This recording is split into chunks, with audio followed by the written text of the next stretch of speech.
across the UK, on DAB+, on YouTube, on your mobile, and on your side.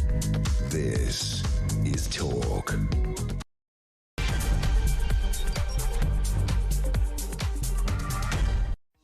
Hello there, good evening to you. I'm back from outer space. Well, no, I went to Egypt, but who knows? The pyramids could have been built by aliens, so they say. I don't think so, but seems a bit improbable. They were just there with some chisels. I tell you what, when you see the size of those things and the bricks and the clean cuts, and you're like, really? No JCBs? Nothing in ancient times? You sure? Anyway, had an amazing holiday in Egypt for a week, and it's all been kicking off. I feel like I've been away for a month. It's all happening in politics, isn't it? Isn't that always the curse? The curse of Tutankhamun, where you go on holiday and it's the week where everything happens and you start getting a little bit of FOMO that you kind of wish you were back at home sitting in a air-conditioned studio talking to yourself while staring down a camera. Although I'm not talking to myself, am I? Because I have the pleasure of your wonderful company and I know that you are itching to have a chat with me back, aren't you? That's right. So let's remind you of the numbers if that is what you wish to do. 03444 99 1000 is the number to dial if you want to be patched through to the studio. There will be a minor vetting process that will take place. A bit like reform. Are you right-wing? Right, okay, get on in. That is your normal network rate. You can also send me a WhatsApp on that number, or indeed leave me a voice note on WhatsApp, 03444 99 1000. If you are really old school and still go about the world using text messages other than little sort of, password reminders and to log into online banking, you can do that. You can still SMS me, 87222 is the number for that. If you are going to write a text message, though, it comes with very clear instructions. You have to write the word talk before you type out the body of your text message, if you please. We're on X at talkTV, so why not get those socials all interacting as well? And we've got lots coming up on the programme. We are, of course, going to be talking about all of the political intrigue, the psychodrama, as they like to say inside the Westminster bubble, with the shock news, of course, that Suella Braverman is the latest Conservative MP to defect to reform. Oh, blow me over with a feather. We never saw that one coming, did we?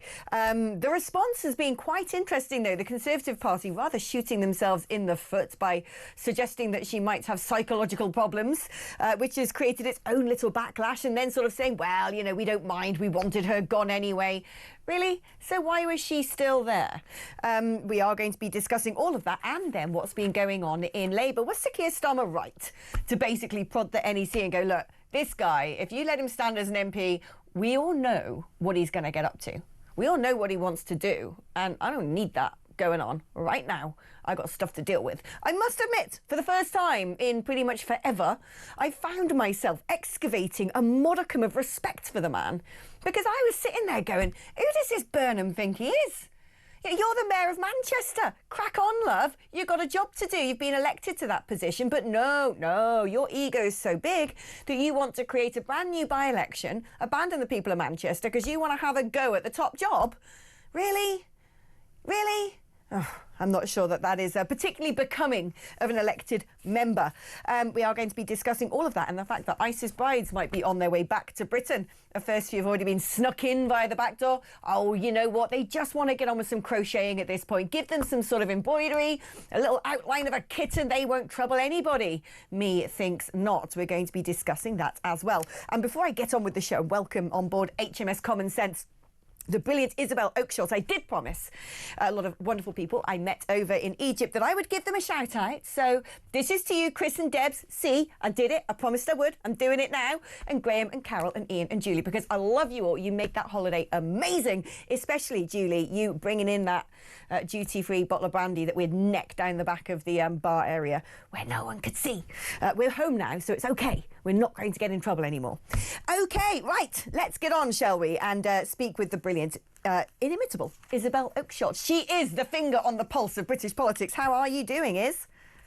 Well, I'm intrigued about the holiday now. I mean, when you said the people that you met in Egypt, I was expecting, Mohammed and Ahmed and, who else? But in fact, it was John and Julie and James and I don't know who you were mingling with. Not the Egyptians? Not the Egyptians, no, apart from the ones that were mummified. There was a solid British contingent aboard our little Nile cruise vessel. And like all good Brits, we got together and appreciated the sunshine, moaned about the lack of organisation, queued at the buffet table and snuck in some alcohol because otherwise it's a pretty dry country. And so thus great friendships were formed. It was brilliant, actually. If you've never been to ancient Egypt, to you, Isabel, to anybody listening, go. It's amazing. It's amazing. It's bucket list stuff, as is apparently for most conservative backbenchers joining Reform at some point in their career. See what I did there? What a segue. Let's talk Suella Braverman. We all knew, didn't we, that she was going to come. Her husband had joined about a year ago. It was discussed all over Westminster, the back channel sort of saying, this is why she's not come yet. Maybe she will, maybe she won't, but everyone kind of expected it. The Tories are sort of brushing this off as if nothing to see here. We wanted rid of her anyway. You're doing the spring cleaning for us. But a recent poll in Conservative Homes shows that Suella Braverman is still the Conservative grassroots favourite backbencher. So this is a bit of a blow for them and probably a bit of a decent scalp for Mr Farage. Well, Suella Braverman has been sort of flirting with joining Reform for a very long time, much in the same way as Robert Jenrick had. And, we thought she might, I say we, and I'm really referring to when Richard Tice, my partner, was in charge of the party, there was always a slight hope that she might join back then. And she spent a good long time thinking about it. And I'm not quite sure what held her back, but better late than never, I would say. I think she's going to be a huge asset to the party. And any attempt by the Tory party leadership to cast this as some kind of good news for them is so disingenuous as to be quite repellent, actually. Yeah. And we've had a couple of examples of this today, and I don't really want to. I'm sort of conscious I'm muddling up two really big topics here, but we've had on the one hand Keir Starmer trying to pretend that his reasons for blocking Andy Burnham were all about, they don't want to trouble voters with unnecessary elections and other things like that. And then you've got the Tories pretending that it's somehow a good thing that Suella Braverman defects to Reform. Politicians, can they please just stop lying to voters? Because this is so bad for our politics in general. We know you're talking nonsense, so please don't do it. There is no point in spinning these yarns to intelligent people. You don't even have to be intelligent to see it's nonsense. But then I think, there would be one line of thought, people watching Reform and saying, hang on a minute, this basically just looks like Rishi Sunak's cabinet with Nigel instead of Rishi. Is it going to get to a point where there is one Tory too many that Reform just isn't Reform anymore? It's just, the Conservatives.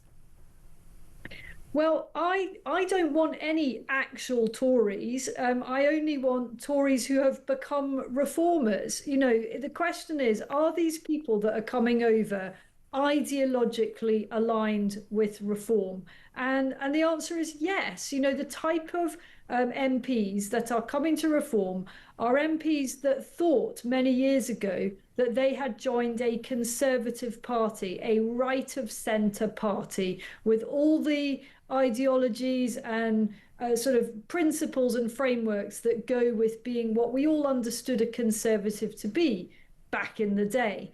And in fact, they would probably say the Conservative Party has left them and they are just not Conservatives anymore under what Conservatives are today. These are people that believe in a small state, that believe in controlling our borders, that believe in opportunity, not scrounging in a huge welfare state, and so on. And I don't want to give a long diatribe on that. We all know what we're talking about here.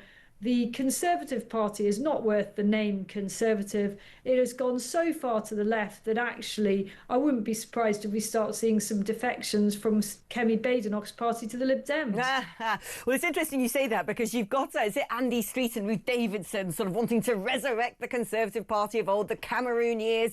Dominic Grieve cheering from the sidelines. He's just crawled out of his coffin, opened a bottle of something, mineral water, no doubt. He doesn't seem like the most exciting man. I'm like, yeah, good on you. That's going to take you right back to where you need to be. Shall we have a little look at some of the action, shall we? This is Suella defecting to Reform. I believe that a better Britain is possible. And because I believe that is possible, today I'm announcing that I resign the Conservative whip. I resign the Conservative whip and my party membership, a party membership of 30 years. It's gone. It's over today. And because I believe with my heart and soul that a better future is possible for us, I am joining Reform UK. I tell you what, if someone out there watched that and thought that she tried hard, didn't she, to get a Reform-coloured suit, if someone came out with a line of Reform sort of, hued office wear, they could probably do quite a good money spinner, I reckon. This is the reaction of the Labour Party.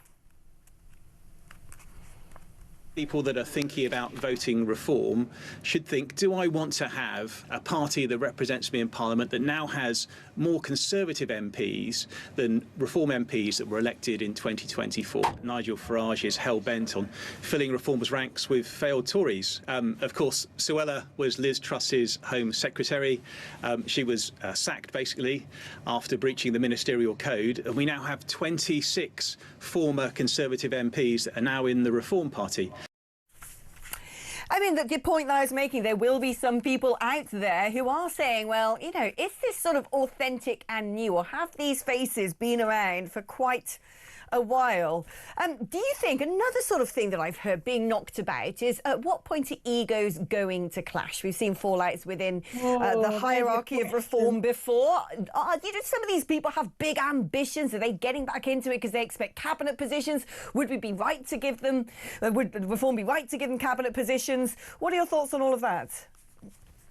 Well, I want to make a point about that boring intervention or boring commentary from the Labour guy. I mean, of course, everybody that is a member of Reform voted for other parties in the past because Reform didn't exist. Reform is trying to win over people that were formerly backers of other parties. So it goes without saying we're going to get people who used to be Conservatives. So let's park that one there.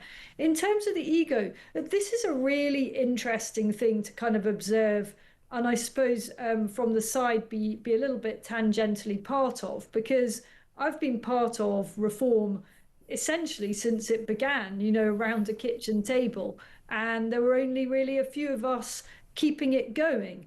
And now it's just this juggernaut. It gets bigger and bigger by the day.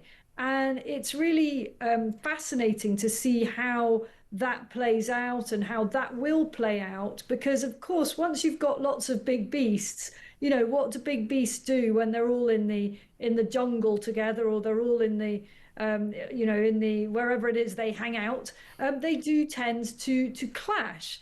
And it becomes more difficult to maintain control the larger a party gets. And, you know, of course, as a political journalist, I've seen this with all the other parties. We're watching it in real time with the Conservatives, the clashing of big egos. We're watching it in real time with Labour, and it was ever thus in politics. And I'm afraid it's natural that will happen in Reform. And it's not necessarily a bad thing. You know, out of these tussles, parties work out what it is they really want, what kind of direction they want, and who are the best people for what roles. It's not something I think any of us who've been on the journey from the start relish the thought of, but I think that the Deputy Leader, Richard Tice, would say it's a nice problem to have, you know. And I cast back to when, you know, it was really just a handful of people. Well, sure, you've got control over it, but you haven't got a winning force, and Reform does now have that. I mean, do you think this is it now? Have we sort of defectioned out? Have we heard the last of people crossing the floor to Reform? Or are there a few more Conservatives? We heard even that there might be an ex-Labour MP looking to join the ranks of Reform. Well, I mean, of course, this is always up to the party leader, and he keeps his cards so close to his chest. You know, nobody is told what is happening with these defections, and quite right too. It's a really, really smart way of handling things, because it means that stuff doesn't leak. And as we saw with poor Robert Jenrick a week or 10 days ago, goodness knows it feels a long time ago now, When defections leak, they can go very awry.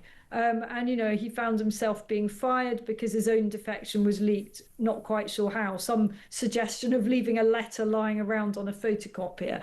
So Nigel handles those things in his way, which is to keep it extremely tight. So I don't know what more defections there will be. I am sure there will be plenty more. He's given that deadline. And what is the strategy here? It is foot on the neck or foot on the throat of the Conservative Party. Forget this whole unite the right thing. I mean, fine, we can unite the right under an actual right-wing party, which is Reform. But uniting the right should not be mistaken for being, let's just merge the Tory party and Reform. Nigel Farage is out to destroy the Conservative Party as a credible force, and I think he's doing a very, very effective job of it. You're talking about there being a battle of egos within the Conservative Party. One imagines that's just at this point between Kemi Badenoch and her reflection in the mirror, given the way things are going. Isabel, stick with us, because now we've covered off today's big defection news. We'll go back to, sort of yesterday's and today's. It's the front pages of all the papers today. Big Labour news, which is Sir Keir Starmer saying to Andy Burnham, well, via the operations of the NEC, "Now, mate, you made your bed, you're going to have to sleep in it, and that means Greater Manchester Mayor, you will stay." We'll be discussing that just after this.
Brand new for 2026. It's going to be the only way to start your day. It's the home of common sense. It's where the nation can come to speak about the day's news. It's the Jeremy Kyle Breakfast Show. You know who you are. You get up, you graft, you work hard. I'm here for you. We want to hear your side. Promise you one thing. It is where the nation can and will come to talk. The Jeremy Kyle Breakfast Show, weekdays from 6 a.m.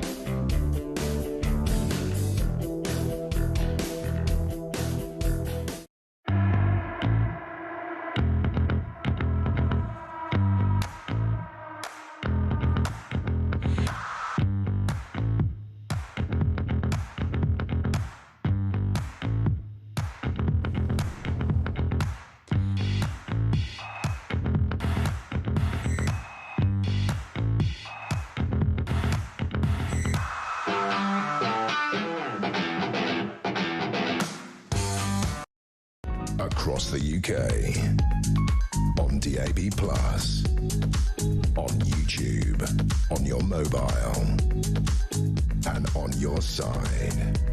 This is Talk.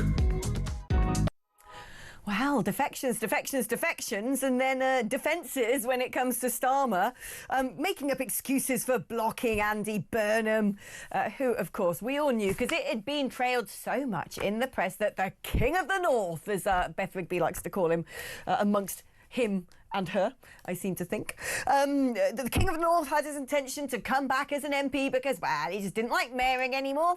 What's mayoring about? Now, I'd rather just sit on the back bench, twiddle my thumbs and respond to green biro letters from the constituents.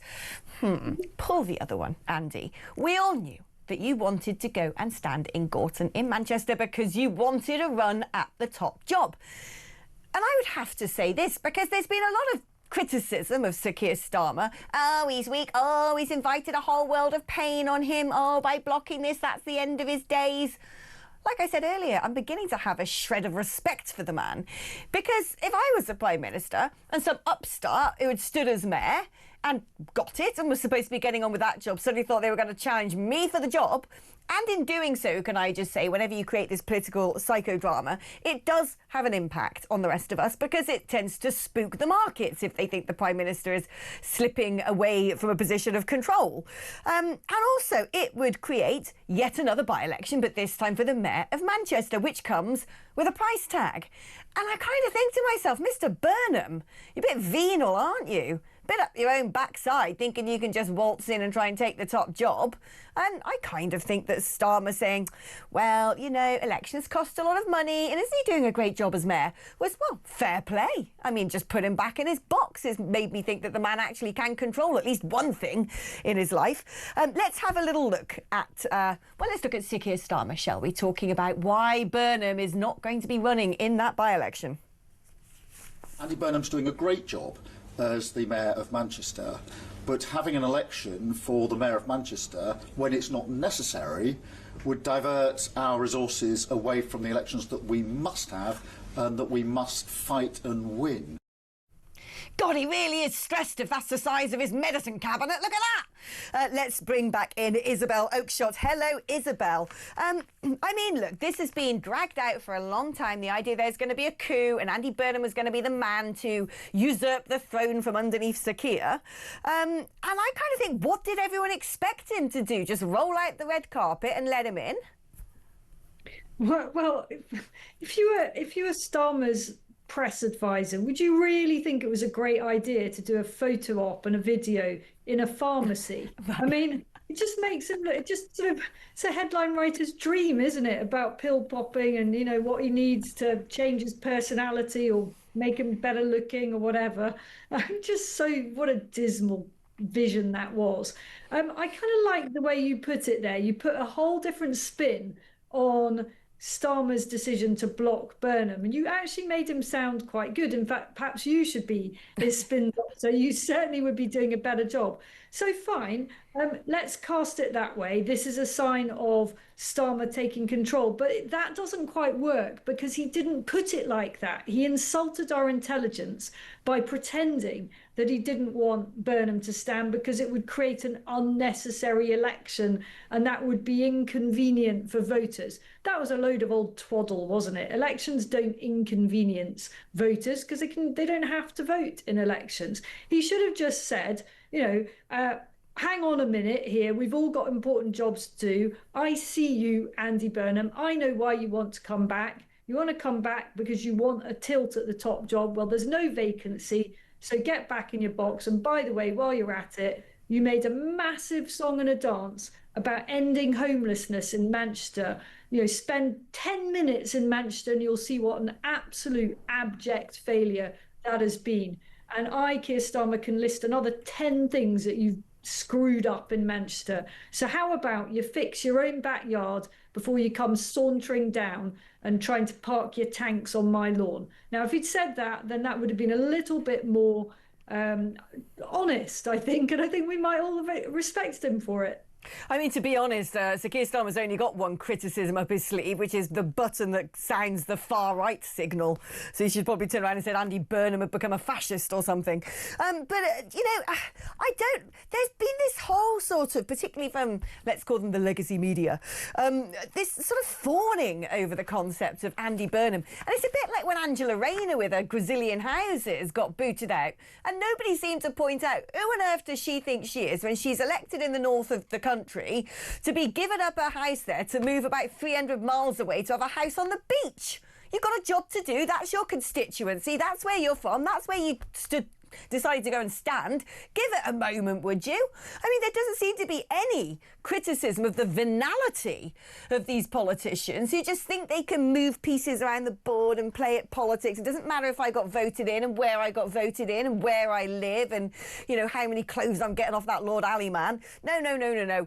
I want what I want. And I must admit, I just think the sheen has somewhat come off Andy Burnham if he had anything other than the sort of damp on his forehead anyway. I think that Starmer's move today unfortunately strengthened Andy Burnham. You know, he's a sort of king across the water, isn't he? And, you know, I say that with reservations. I know Andy Burnham, I'd say fairly well. You know, I followed his career. I first got to know him when he was just a PPS, the most junior rung on the ministerial ladder in the days of Gordon Brown and Tony Blair.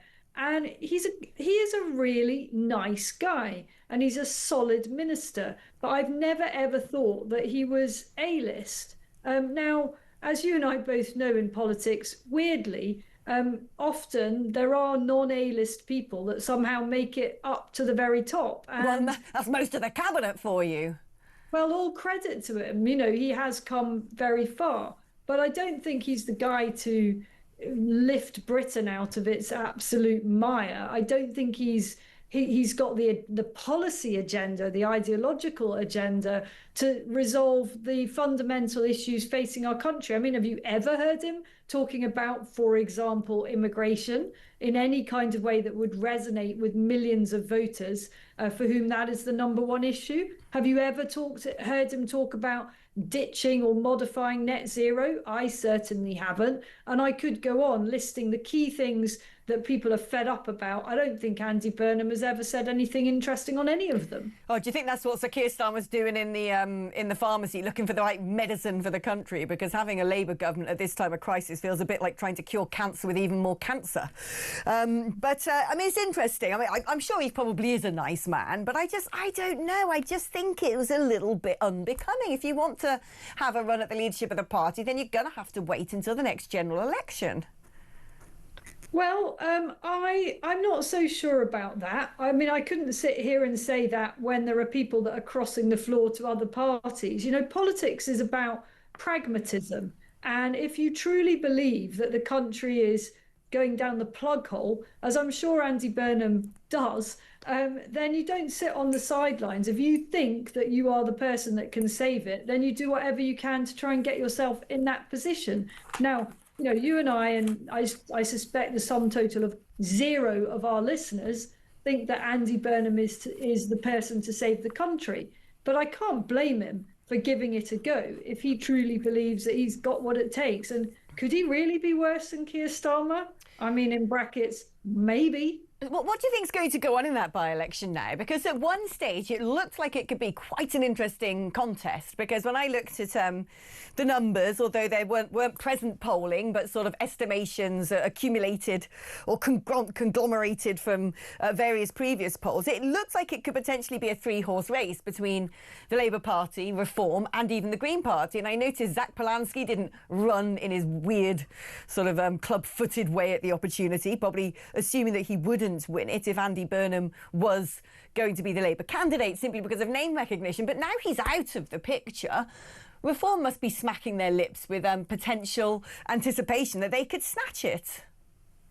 Well, I think Reform always thought that they had a pretty good chance at it, and that, you know, in a way, well, you've got to give Andy Burnham some credit for thinking that he would absolutely be able to win that by-election. I'm not sure it was remotely sort of in the bag for him had he been able to run there. I think that a good Reform candidate, I'm not sure who that candidate is going to be, has got a really decent chance up there, especially with Zach Polanski saying he's not going to run. And that was the other thing, you know, I mean, the truth is the state of Manchester, my goodness, the state of Manchester. Now, I know it's had a load of regeneration money. You know, I actually love Manchester. It's a great, great city. But my goodness, it's got problems. And many of them are absolutely symbolic of the wider problems around the country. I mean, you know, crime, immigration issues, all the other stuff. It's all on display there if you spend any time in the city centre. Do you know what? I actually used to live in Manchester, and I used to live in that constituency, believe it or not. Burnage and Levenshulme being parts of it. And Burnage is where the good old Gallagher brothers used to go out on the rob, apparently, used to go nicking stuff around the place. That was their neighbourhood. But it's interesting because Manchester, very left-wing... Alex, I think we'd better be careful about okay, well, according to what they may or may not have said themselves, I'm sure that they were very upstanding young gentlemen citizens. Just to be clear. But interesting, it is a reflection on Manchester, because you get into the central heart of Manchester, very young, very left-wing, very, let's put in inverted commas, progressive, although I tend to find a lot of that left-wing the complete opposite. But in those particular constituencies out there is when you do tend to get the sort of more... what's the typical reform voting, Brexit voting type of character. It is a sort of, it's a city of two halves. And it'd be, if reform did get in there, it's rather putting the fox in the hen house. Well, do you know what? I was just thinking today about Nigel Farage's fox in the hen house comment when the first group of Reform MPs got into Parliament, and there were 5 of them, weren't there? First we thought it was 4, and then it became 5 as James Murdoch won that seat by just a handful of votes. And everyone at the time was sort of sniffing and saying, oh, well, what can they possibly do? There's only 5 of them. And Nigel Farage said, the fox is in the hen house. And my goodness, hasn't he been proven to be right? And it is a stunning example of what a small group of people who are disproportionately smart and committed and creative and noisy, what they can actually do from such a small foothold in our political system, which everybody assumed would be impossible really to break that two-party kind of grip on things. We do live in very interesting times politically. We're going to turn our attention after the break to, well, the fact that ISIS brides are now being shipped back to the UK. It's only a matter of time, people say, until Shamima Begum thinks it's her opportunity to come home. We're going to be discussing that after this.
Across the UK, on DAB+, on YouTube, on your mobile, and on your side. This is Talk. All right, hello and welcome back to the show. Let us now focus our attention on what is a pretty alarming story. It originally popped up in The Telegraph, where a source from the Al-Hoj camp in Syria, the east of Syria, which has for quite a while been under the control of the SDF, the Syrian Defence Force, which is largely made up of Kurdish people. And now there's a new new-ish Syrian government, Giovanni. There's a bit of a reprisal going on and lots of fights breaking out in that part of the world, but the Kurds are still in control of vast refugee camps, largely housing women and children. In one camp in particular, there's 6,200 women and children from 40 different nationalities. Well, as tensions flare, there seems to have been, opportunists and perhaps inside jobs using the chaos in order to try and break out. And this has now involved at least 6 women and 9 children being sent back to Britain from camps that were held by the Syrian Democratic Forces. I don't know what has happened to them since they've returned. I don't know the character of these people. Various campaigners say, well, they were just children when they went over, and that decisions are being taken on a case-by-case basis. And meanwhile, the British government has come under criticism for not opening its doors to the lot of them. The British position is still to stand firm and say to the likes of perhaps Shamima Begum, I'm afraid you will not be welcomed home. Let's bring back in Isabel Oakeshott. It's alarming.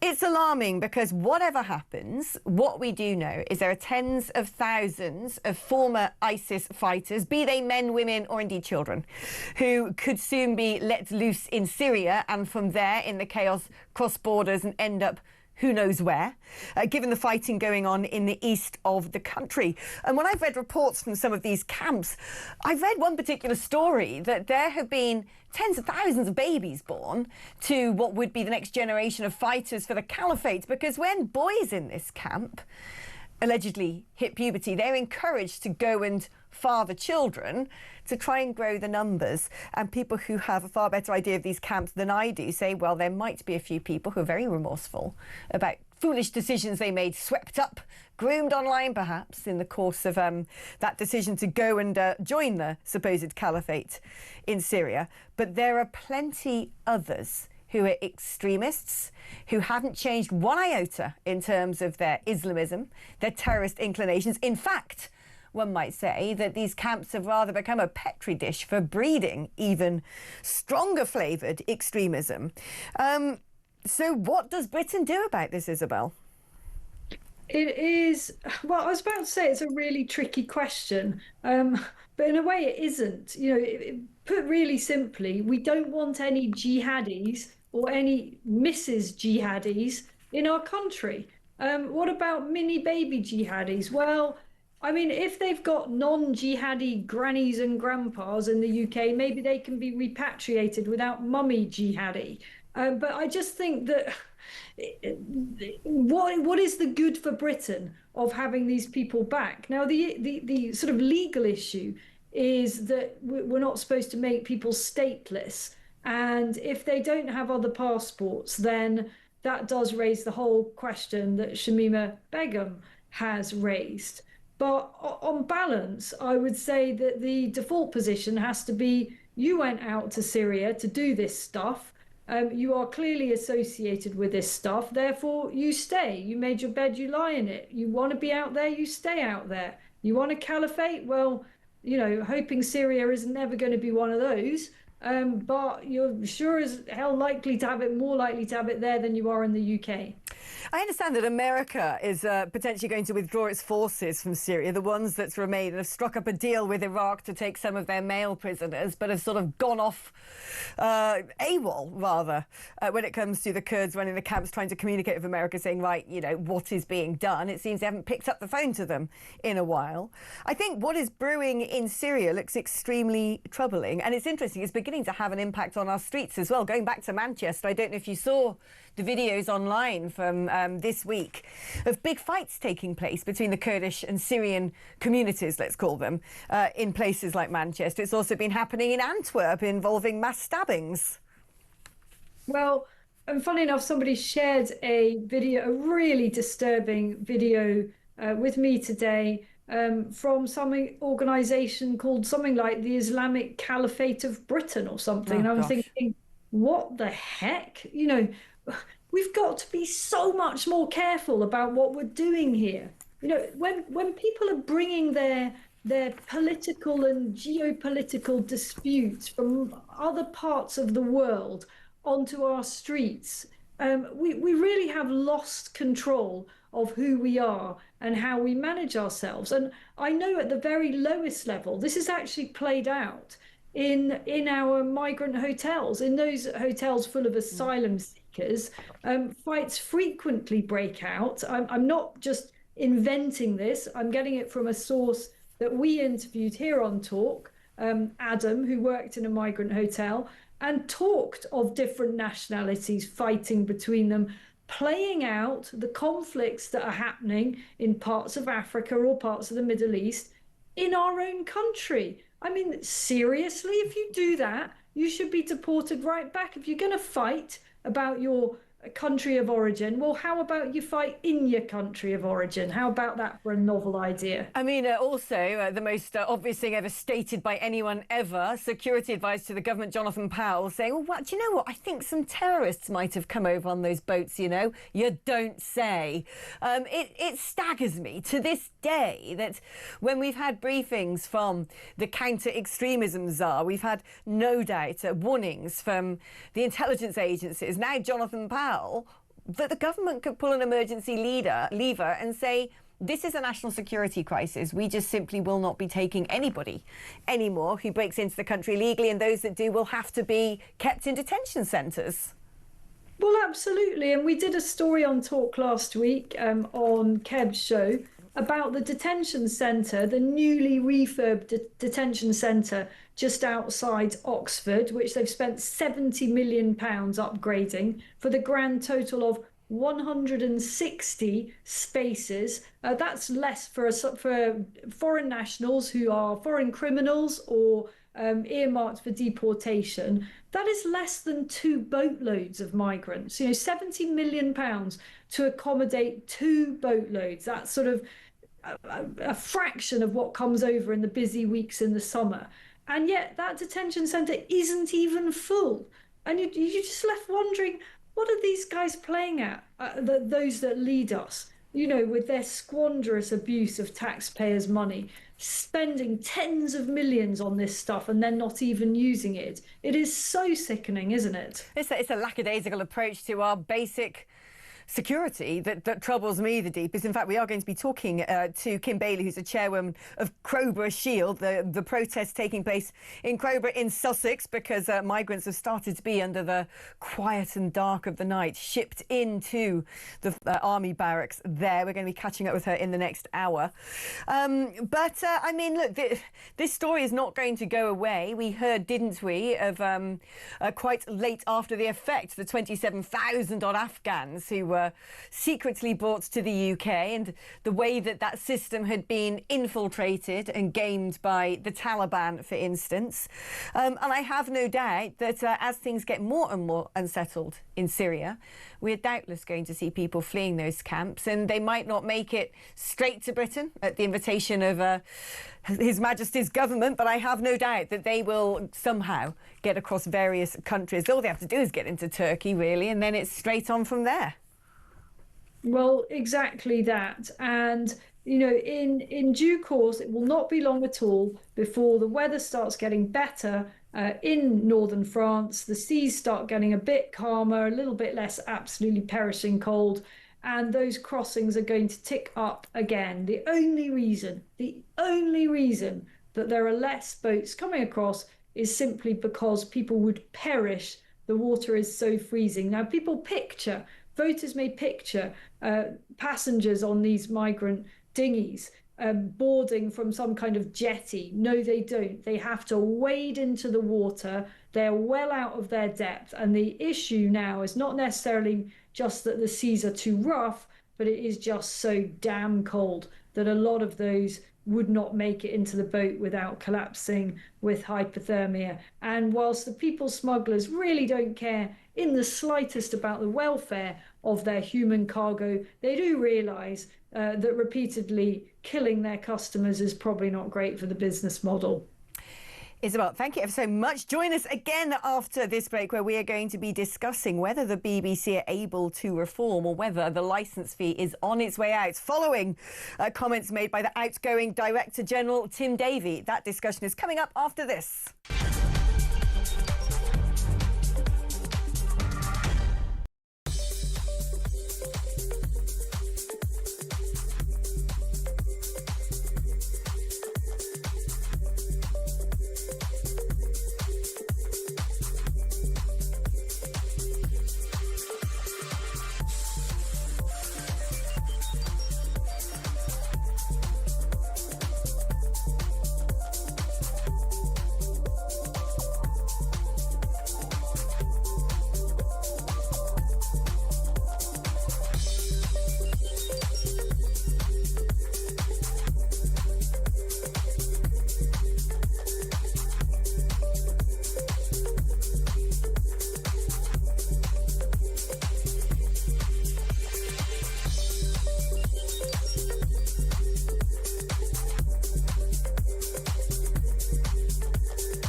brand new for 2026. It's going to be the only way to start your day. It's the home of common sense. It's where the nation can come to speak about the day's news. It's the Jeremy Kyle Breakfast Show.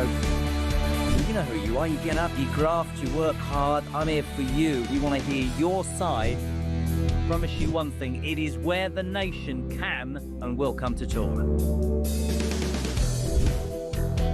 The Jeremy Kyle Breakfast Show, weekdays from 6 a.m.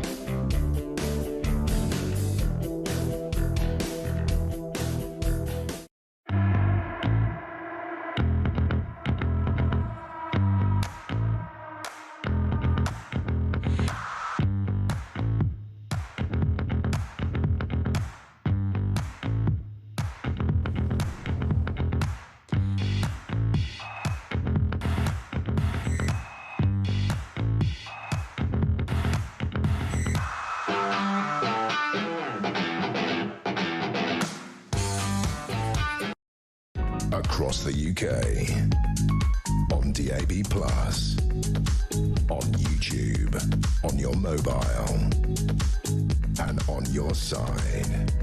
This is Talk. All right there, my lovely things. Thank you for your messages. I'm going to read some of those in just a moment. And just a little friendly reminder that you can also give me a call if you'd like. That'd be nice. 03444 991 is the number to dial. The brilliant Matt is waiting to hear from you and register your details, and then we'll give you a ping back when it is time for you to join me on air. So don't be shy. It don't cost you nothing. It's your normal network rate. It costs the same as, I don't know, phoning your nan and she hasn't heard from you in ages. Right, let's go back to business and speak with the wonderful Isabel Oakeshott again. Tim Davie, the outgoing Director General of the BBC, has warned that the corporation will be in profound jeopardy unless the current licence fee system is overhauled. The majority of the BBC's funding comes from the licence fee, which, as we all know, is now a whopping £174.50 per year per household, which, by and large, these days is more than your Netflix. It's not just about the licence fee, though, is it, Isabel? I'm pretty sure if the BBC were actually making content that people really want and didn't seem to be the sort of, you know, fifth column of the Labour Party, people might not mind paying that much anymore. But it seems to me, other than Traitors, which has gone down a storm, they still haven't really got the message that if they're going to charge the fee that they charge, they're going to have to reflect the nation a bit more. I think people have got so used to being able to get amazing content very often for nothing at all. You know, a lot of young people are just consuming their media through TikTok, through YouTube. They're not paying for it. They're not necessarily feeling the need to pay for any kind of premium service. And they're definitely not sitting down at specific times of the day to turn on the TV and try to find the correct channel and watch a program that they can only watch one episode of. And in some ways, it's good to hear that Tim Davie's acknowledging that things are going to have to change and that the license fee cannot be taken for granted. And it was a shame that the Conservatives, who made sort of noises and teased about the possibility of reforming that system, never actually did it. But Nigel Farage has been quite clear about it, hasn't he? He said that the BBC, if Reform were to win the next election, will not be able to continue with business as usual. It is so bloated, it is so biased, and it simply can no longer justify its existence on the current terms. So what would that look like? Perhaps a subscription service, advertisements, or actually just shaving down the licence fee to something, a fraction of what it currently is, and stipulating quite what you want from that money?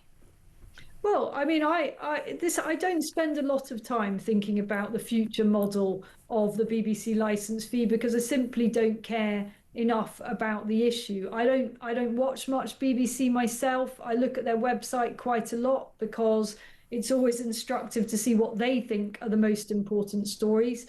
I thought their coverage of the attempted Iranian revolution was absolutely pitiful and a dereliction. Yeah, I was going to say coverage doing a lot of heavy lifting in that sentence. Absolutely, and their coverage of the horrendous aftermath of that seemingly failed revolution, tragically, has also left a lot to be wanting. So I don't think I'm going to sit here and start saying what a future licensing model would look like, but I think it would look like not forcing the British people, not forcing them, because that is pretty much what happens, to pay for something they don't want to watch. Well, actually, to pay for things that they do want to watch, which aren't even on the same channel as anything to do with the BBC, which I think is the most egregious part of the whole licence structure.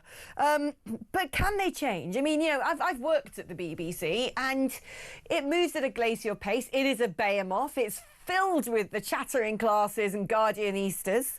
When you look at that huge sort of fallout with Trump over the editing of the Newsnight clip.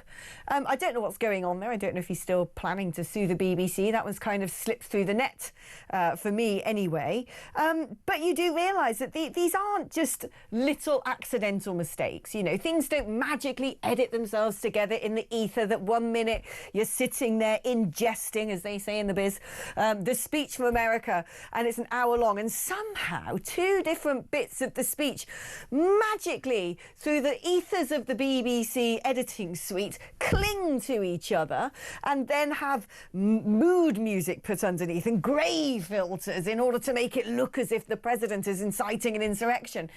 That wasn't a mistake. I think the way that the BBC handled that was appalling. They should have turned around. Heads should have rolled, frankly. Heads should have rolled, because whether you like Trump or loathe Trump or whether you don't care, that, if you are the public service broadcaster and this is news, is not delivering news. That is inventing news. That is essentially doing the worst thing that a journalist can do and fudging it to create a completely different story.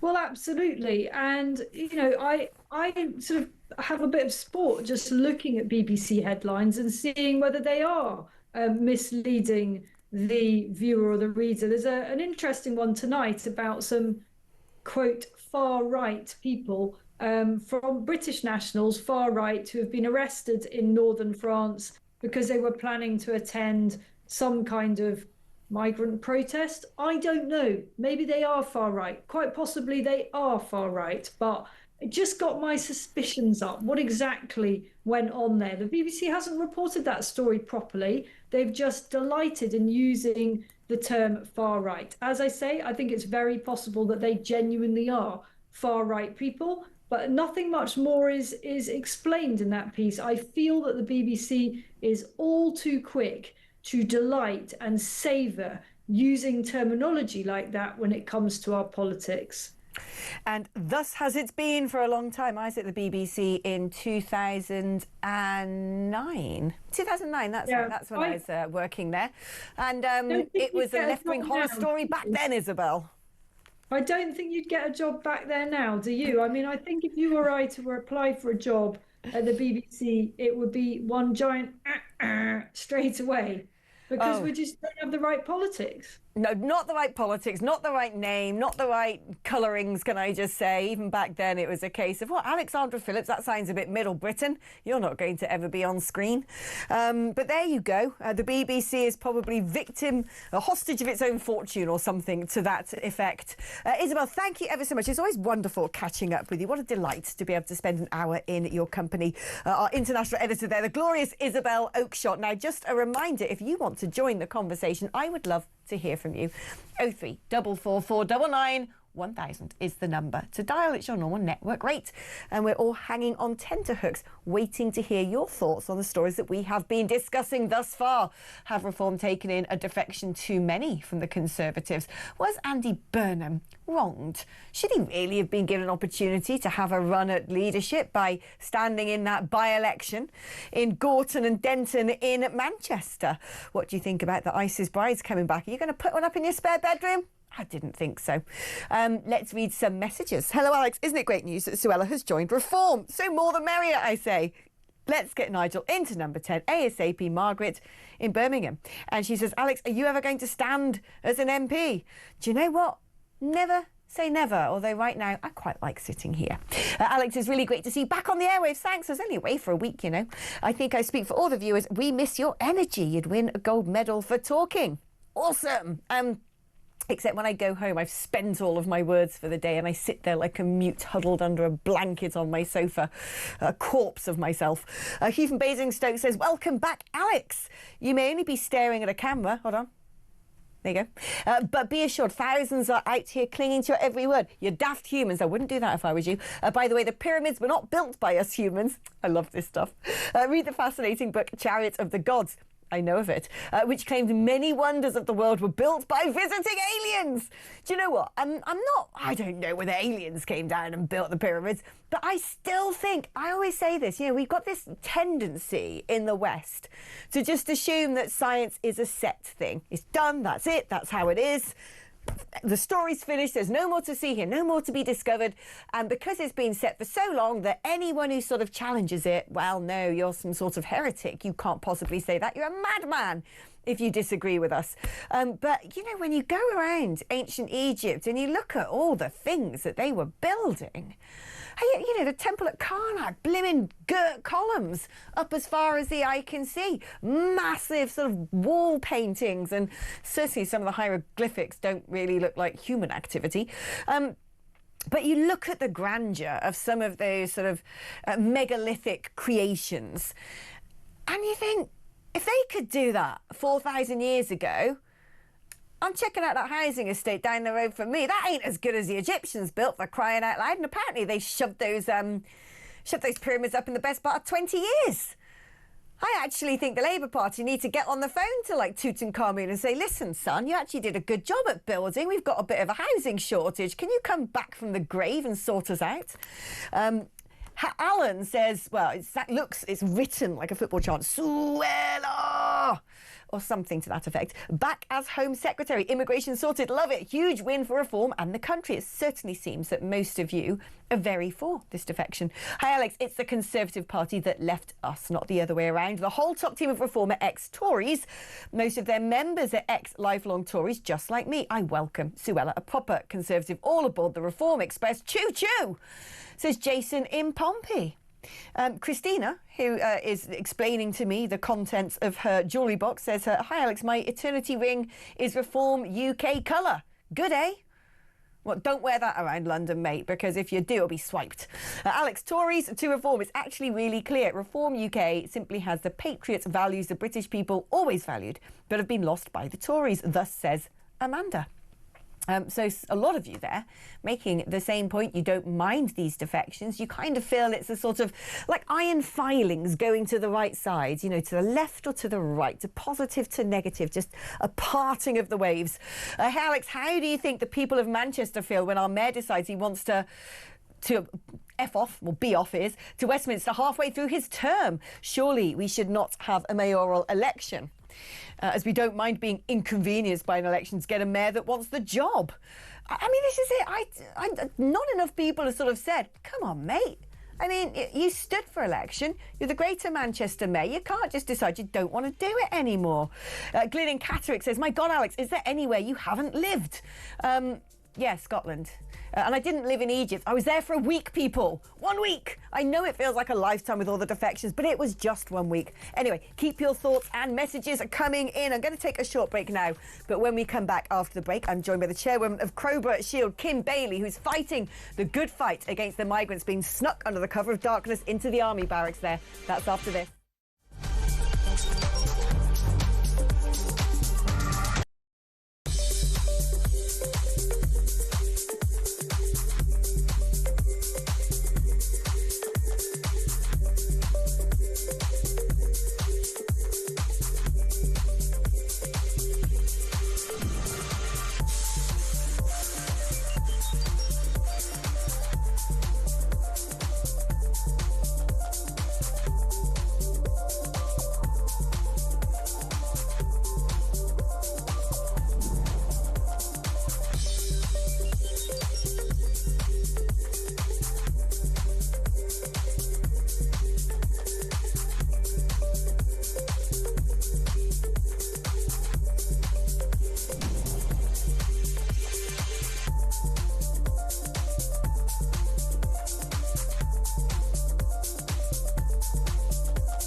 across the UK, on DAB+, on YouTube, on your mobile, and on your side. This is Talk.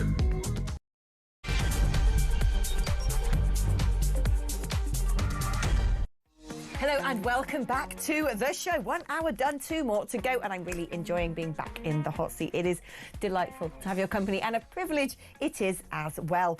And as well as your company, I'd like more of your messages, and indeed to speak to some of you on the phone. So just a reminder of the digits in case you don't already have them saved in your mobile. It is 03444991000. That is if you want to make a little phone call in this direction. It's your normal network rate. You can also use exactly that number to send me a WhatsApp message, or indeed those who listen regularly know how much I'm titillated by a little voice note. So should you wish to record something of around 1 minute's duration in song form, in rap form, or I don't know, just with your particular regional accent about anything we're talking about today, or things we're not talking about, who cares? Then I would love to play some of those out as well. If you'd like to send me a text message, however, 87722 is the number that you're going to do that with. But you have to write the word talk before the number, because if you don't, some of those obelisks in Egypt that poke all the way up into the sky have a way, like a giant ancient mast, of sucking the text messages into the pyramids, and only the mummified body of Nefertari will be able to understand what you have to say on the political matters happening in the United Kingdom today. So TALK before you send your text, and then it will end up in the Cape Canaveral in front of me right here. OK, the big story of this hour are the Crowborough protests, because it transpires that the government have snuck people into the army barracks in the tiny little quaint East Sussex town under the cover of darkness. This is following the announcement of plans back in October that up to 500 undocumented single men would be put in those army barracks, which, although not operating as full-time military accommodation, were indeed housing various cadets. And the people of Crowborough said, no, we don't want this to happen. Who are they? We want reassurances. What about our safety? How is this going to impact our small town? There's been judicial campaigns against it, but it turns out the first 27 men arrived at the site the early hours of yesterday morning. No, not yesterday morning. I don't know what day of the week it is. Thursday morning. Our brilliant Samara Gill has been down on the ground in Crowborough reporting on the protests. Hello from Crowborough, where the local residents are enraged with what has happened to their community merely overnight, when just 27 single male asylum seeker illegal migrants were bussed into their military training camp. Behind me are local residents, people from all over the country. Shabana Mahmood has said that this is an effective way of getting rid of those expensive, flashy asylum hotels. But unfortunately, these people are still placed within the community. The whole town is very afraid because these are unvetted men from countries that are, the government warned us not to go to. We don't know who they are. We don't know their intentions. So we're all very worried. We're worried for our young children. We want them to have the freedom to be able to go out and play. Obviously the elderly, shopkeepers, everyone's concerned. I've got an 18-year-old daughter and she gets the bus opposite the camp. Do you feel safe for her? No, so that will have to stop. We'll either have to wait with her or take her to wherever she needs to go. The reason I'm here today is because I live in Crowborough and my family, I've got a wife and children, and just worried about, my wife walking to work and my sons, walking about. Anything can happen, can't it, that nowadays, age, or what's going on, what's happening in this country. So I'm just concerned and frightened, We've been betrayed. So why are the people in power? There's no risk assessment. This is, and what's happened and what's going on is criminal. It is criminal. That they should be in prison. These people, for treason. It is treason. It's going against our culture, our nation, our history, everything. it exceeded my expectations in terms of the numbers of people that came out to Crowborough today. I mean, it was absolutely fantastic. There was support from other towns, other communities, because of course Shabana Mahmood has threatened other communities, and she said they're going to open site after site after site. Well, I would hope that if she's going to try and do that, she learns some lessons about the way she's done it in Crowborough, because this is not finished. We are not finished objecting to this plan. We would urge her to reconsider. And whatever she does, she needs to talk to the people that she's imposing these things on, because it's unsustainable to do that. People have to do what they think is right for the safety of their families. Elsewhere in the community, we're seeing mothers driving their children to school now, whereas previously they were walking. Right. And that's just one of the small community impacts that the lack of consultation has resulted in. We don't know what the Home Office is doing to keep us safe or to address residents' concerns, because they haven't come here and spoken to us. They come down, obviously, as a pink lady to come and support Crowborough. I think it's very important what the government are doing here in the barracks. I think it's very disrespectful to our armed forces, to our veterans, to this community. If you had a direct line to Keir Starmer and Shabana Mahmood, what would you say to them? Look after your most vulnerable first. It's your priority to look after your vulnerable. If they're bringing illegal immigrants into a camp in the dead of night, why are they doing that? Are they doing that because they think it's right to do that? No, they're doing that because it's disingenuous, it's dishonest, it's covert, and they're trying to keep the reality away from the local community of what they're actually doing to us. We've now got to the end of the entrance to the camp, we've got cameras, we've got police drones. It's turned into a very oppressive environment for the residents. It's like a cloud that's come over this community, and it's appalling. It's totally unacceptable what they're doing to us. Blimey, O'Reilly, did you see all those really scary fascist mothers goose-stepping and hailing Hitler? Oh! And also, I don't know if you were watching this on YouTube. If you're listening to it on the radio, I'm afraid this is going to be somewhat missed on you. But I swear to goodness that Sting has been down his Mr. Ben dress-up box and got out his old crusading costume. It's that guy dressed as a knight. Did it? Looks like Gordon Sumner. Anyway, the good people of Crowborough clearly, peacefully protesting and explaining, I think, with a lot of clarity, why they are alarmed at so many young, undocumented men from febrile countries with perhaps medieval misogynistic attitudes towards women at the very least, perhaps riddled, some might say, with terrorism, and most certainly from cultures vastly different to our own, how that is going to impact upon the local community. And I just think, when people sit there with a bleeding heart and say, but these poor people, where else are we going to put them? If that was your town, your village, and all of a sudden you've got, I don't know, a couple of hundred people living in the village, and all of a sudden 500 young men who have broken into the country, and these are savvy men, I think it's always underplayed somewhat that, when you think, wow, poor helpless people, they have been conversing and dealing with big international criminal cartels. They've managed to traverse a number of countries, indeed possibly continents. They're tenacious. They're savvy. They're streetwise. They're not, look, there are going to be some families and women and children and all the rest, but that isn't really what's going on in Crowborough, is it? It's lots of young men who've come to this country for various reasons, but none of them have used legal reasons. None of them have visas. And we don't know who they are, what their backgrounds are, what they intend to do. We don't know the mettle of their pastures, the context of their characters, do we? Because their passports end up in the main. Let's speak to the brilliant Kim Bailey, who's the chairwoman of Crowborough Shield, who really has been leading the legal fight against the barracks. But Kim, it looks like however much you've tried to play the game fairly and try and fight the system doesn't want to listen. No, Shabana Mahmood really does not want to listen, does she? She's just ramroded this through under the cover of darkness without a care in the world for this community, and just keeps bragging about it. Not only is she bragging that, you know, Crowborough is just the first, but she's going to bring forward site after site. So this isn't just about Crowborough. This is the whole country is going to be encountering very similar to what we are.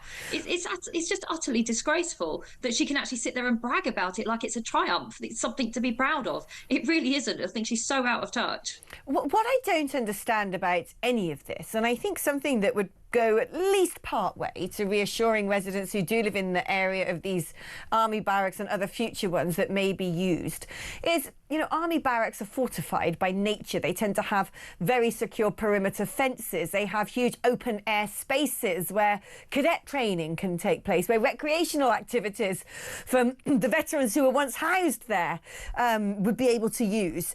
So why on earth do they not secure these sites? Well, I mean, this site in particular is not an army barracks. It's a cadet training facility. So it's not secure at all. It's got the flimsiest of fences around it, which, you know, hasn't been absolutely fine because it's a cadet training centre.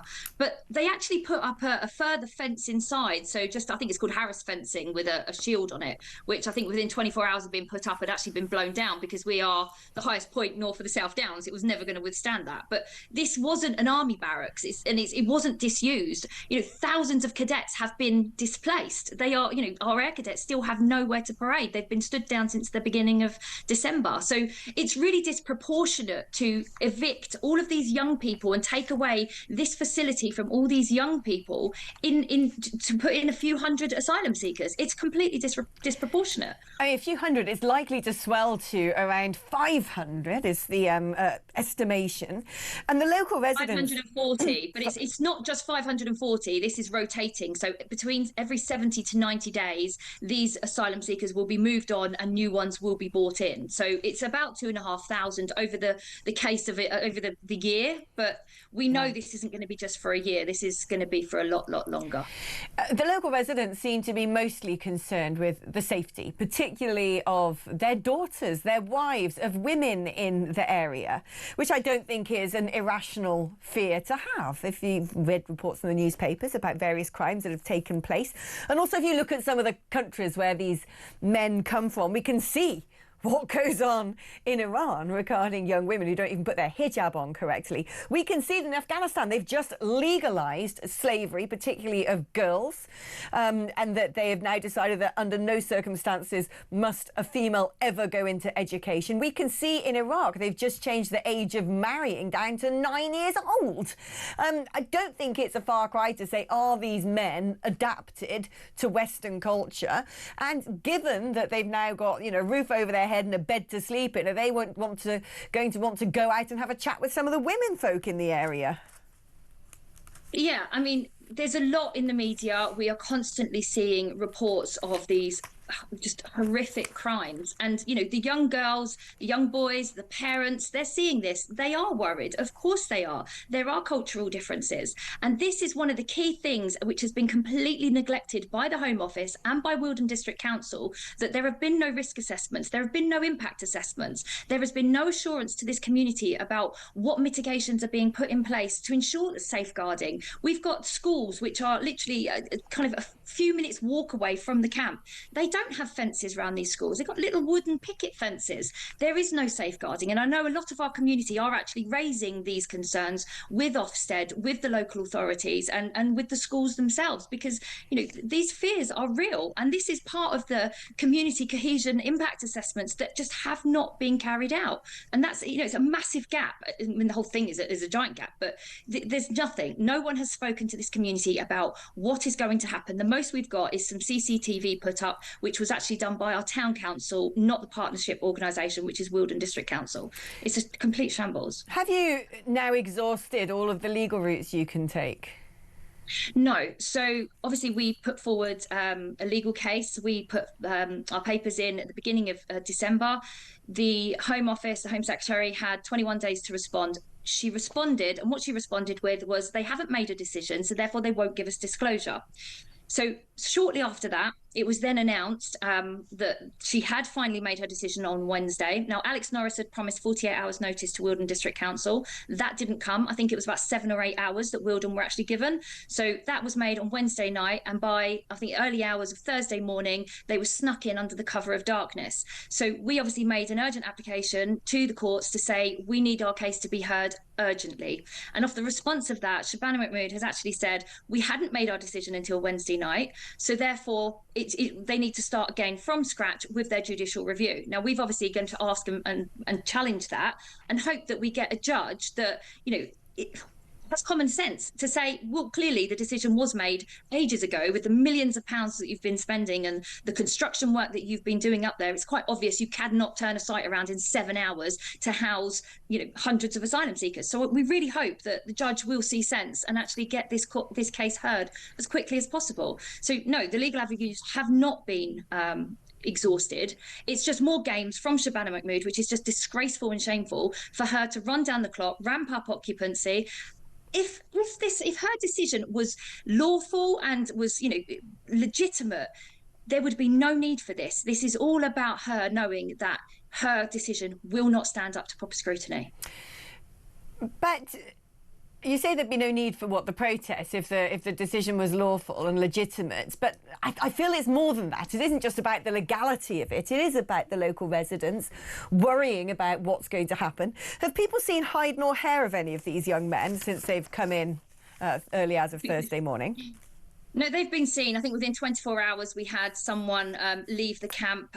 They left with a drum and went off to the train station. And then a little while later, there was another one that was covered in head to toe in tattoos on an e-scooter and just going through the pavements where children were outside the schools. So yes, we have seen them. Whether these two actually return to the camp or not, I don't know. And you're right, the protests are so much more. The protests are this community's way of voicing their disagreement to this decision that has been made without proper due process and without proper safeguardings and mitigation. The protest is huge, and it's fantastic. It's a fantastic protest that's organised by our Crowborough Says No team. It's but the judicial review is something different. The tattooed scooter and the drumming train spotter sound like an upstanding gentleman indeed. What would you say to a man called Christian Hobbs-Bjerg from Stand Up to Racism Crowborough, who say these protests are targeting men who have not asked to come to Crowborough and are only here as a result of government policy? Refugees are not to blame for the problems local people face. What would you say to him? Well, I think a lot of people would argue whether these are refugees or whether they are illegal migrants, as the Home Office refers to them, or whether they're asylum seekers. It doesn't really matter how you refer to them. These protests are not targeted at the asylum seekers themselves. These protests are a way of this community to say these decisions are being made about a town that's going to impact on these people, myself included, and our way of life. People are adjusting their ways of life. You heard from Councillor Andrew Wilson that people are already driving their children to school. Our way of life is being impacted by a decision that's been ram-raided through unsafely and unlawfully by our Home Secretary and by this Prime Minister. So I think that his rhetoric of this being targeting at the asylum seekers themselves is absolutely wrong. We know full well that this place, the army training camp, is not suitable for habitation. It's a training centre. They shouldn't be in there. So Kim, thank you ever so much for coming on. Do keep us updated and informed as to what goes on over the next weeks, days, hours even, because I'm pretty sure this is not going to be the end of the battle over Crowborough. Kim, thank you ever so much. What are your thoughts on that? Do you know, I was thinking the other day, as you all know if you listen to me regularly, I'm always bleating on, aren't I, about the fact I've left London and I've moved out to the wilds of the countryside of Gloucestershire. And I was thinking the other day, there's a sort of hotel up the road from me, which I don't know how much footfall it gets. I don't know what its trade is like. I've stayed there once before I bought my house. And I thought, imagine if the owners of that hotel had their arm twisted to have the hotel converted into temporary accommodation for so-called asylum seekers. How I would feel in my village if all of a sudden hundreds of men from Lord knows where and Lord knows who they are were suddenly living just up the road. What would happen to property prices? Would I feel comfortable to leave my front door open, as I pretty much do now, because it's just my lovely neighbour Mia who comes in to, I don't know, put a fresh pint of milk in my fridge and give me a bunch of flowers because she's awesome. It really must be. It's all very easy pontificating, isn't it? Saying, well, you know, these poor people, they've got to stay somewhere. But it's different when it's your neighbourhood and your community. And this isn't just the NIMBYism of, oh, we don't want, you know, Gert solar farm. I don't want one of those either. But really, especially as a woman, you feel it viscerally. You feel it viscerally, the idea that all of a sudden your neighbourhood is potentially overwhelmed with men that you know have come from countries where their attitudes towards girls is markedly different from those in your own country. And my heart goes out. It really does. It goes out to the people of Crowborough, and I hope and I pray that there are no unfortunate incidents. Your thoughts, please. 0344499 1000. If you'd like to send a text message, 87222 right talk. Before you text, we're going to take a short break now, but I'm pleased to say that after the break we're joined by one of my favourites, the one and only Mr. Peter Bleksley, former Met Police detective. We are going to be talking about the new British FBI and also a mandate from the government that police must get to crime scenes in 15 minutes or face discipline, says Shabana Mahmood. Well, we all know what happens with targets. Everything else has to be massaged to accommodate them. We'll be discussing that with the brilliant Blex just after this.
I have a message tonight for the incredible people of Greenland. And if you choose, we welcome you into the United States of America. That is why I said the use of tariffs against allies is completely wrong. You know, the fact that they had a boat land there 500 years ago doesn't mean that they own the land. We're not going to have Russia or China occupy Greenland. So we're going to be doing something with Greenland either the nice way or the more difficult way. Any decision about the future status of Greenland belongs to the people of Greenland and the Kingdom of Denmark alone.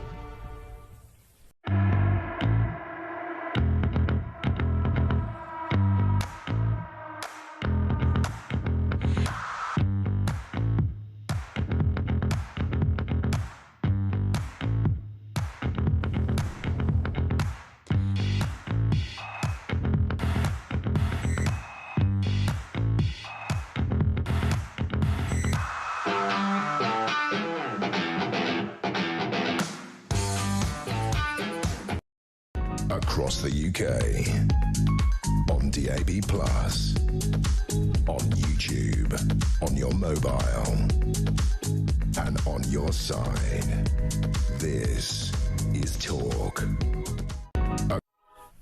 Well, hello and welcome back to the show, and welcome aboard HMS Common Sense, the brilliant, the one and only, the voice that an impersonator would struggle to capture because such depth and graveliness does it have.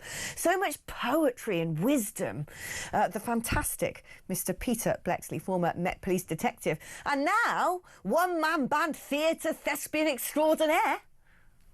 Yes, good evening. Yes, a night off from the tour this evening, so what a pleasure and a privilege to join you. Yeah, I understand you're giving our Dean some free tickets, have you? Where's mine? All you've got to do is take a look at the schedule, choose a date and then drop me a line. God, if I knew what the schedule was, I'd be able to see my friends and family. I never know, Peter. Right, let us get on with this idea that police must get to crime scenes in 15 minutes or face discipline. Now, on the surface, I'm like, good. Thank goodness. That's what we need. We need to see more blue lights. We need bobbies on the beat. We need to nick people, nicking bikes. We need to nab people, grabbing bottoms. We need to sort of go after the tow rags, looting and shoplifting. Except whenever you end up with these targets, whether it's the NHS or the police force, you kind of think what ends up happening is things just get moved to a different column or recategorised. And what is this? They must get to crime scenes in 15 minutes. One assumes that it probably is just where someone's been sort of, showered in a, blaze of bullets or something. Because when it comes to someone grabbing a handbag or whatever else that happens in crime-ridden London, they don't even respond. They don't even pick up the phone. You've got to do an online form saying I've just been mugged, thank you very much. And if you're lucky, about 48 hours later, you just get a crime reference number. And there's a number of crimes that the police don't record at all. Last week I met a lovely fella on my travels who worked for a company that employs facial and vehicle recognition cameras into petrol stations, because people going into a petrol station, filling up their tank with fuel and driving off is absolutely rampant. People are doing it on a daily basis to the tune of about 50 million quid a year.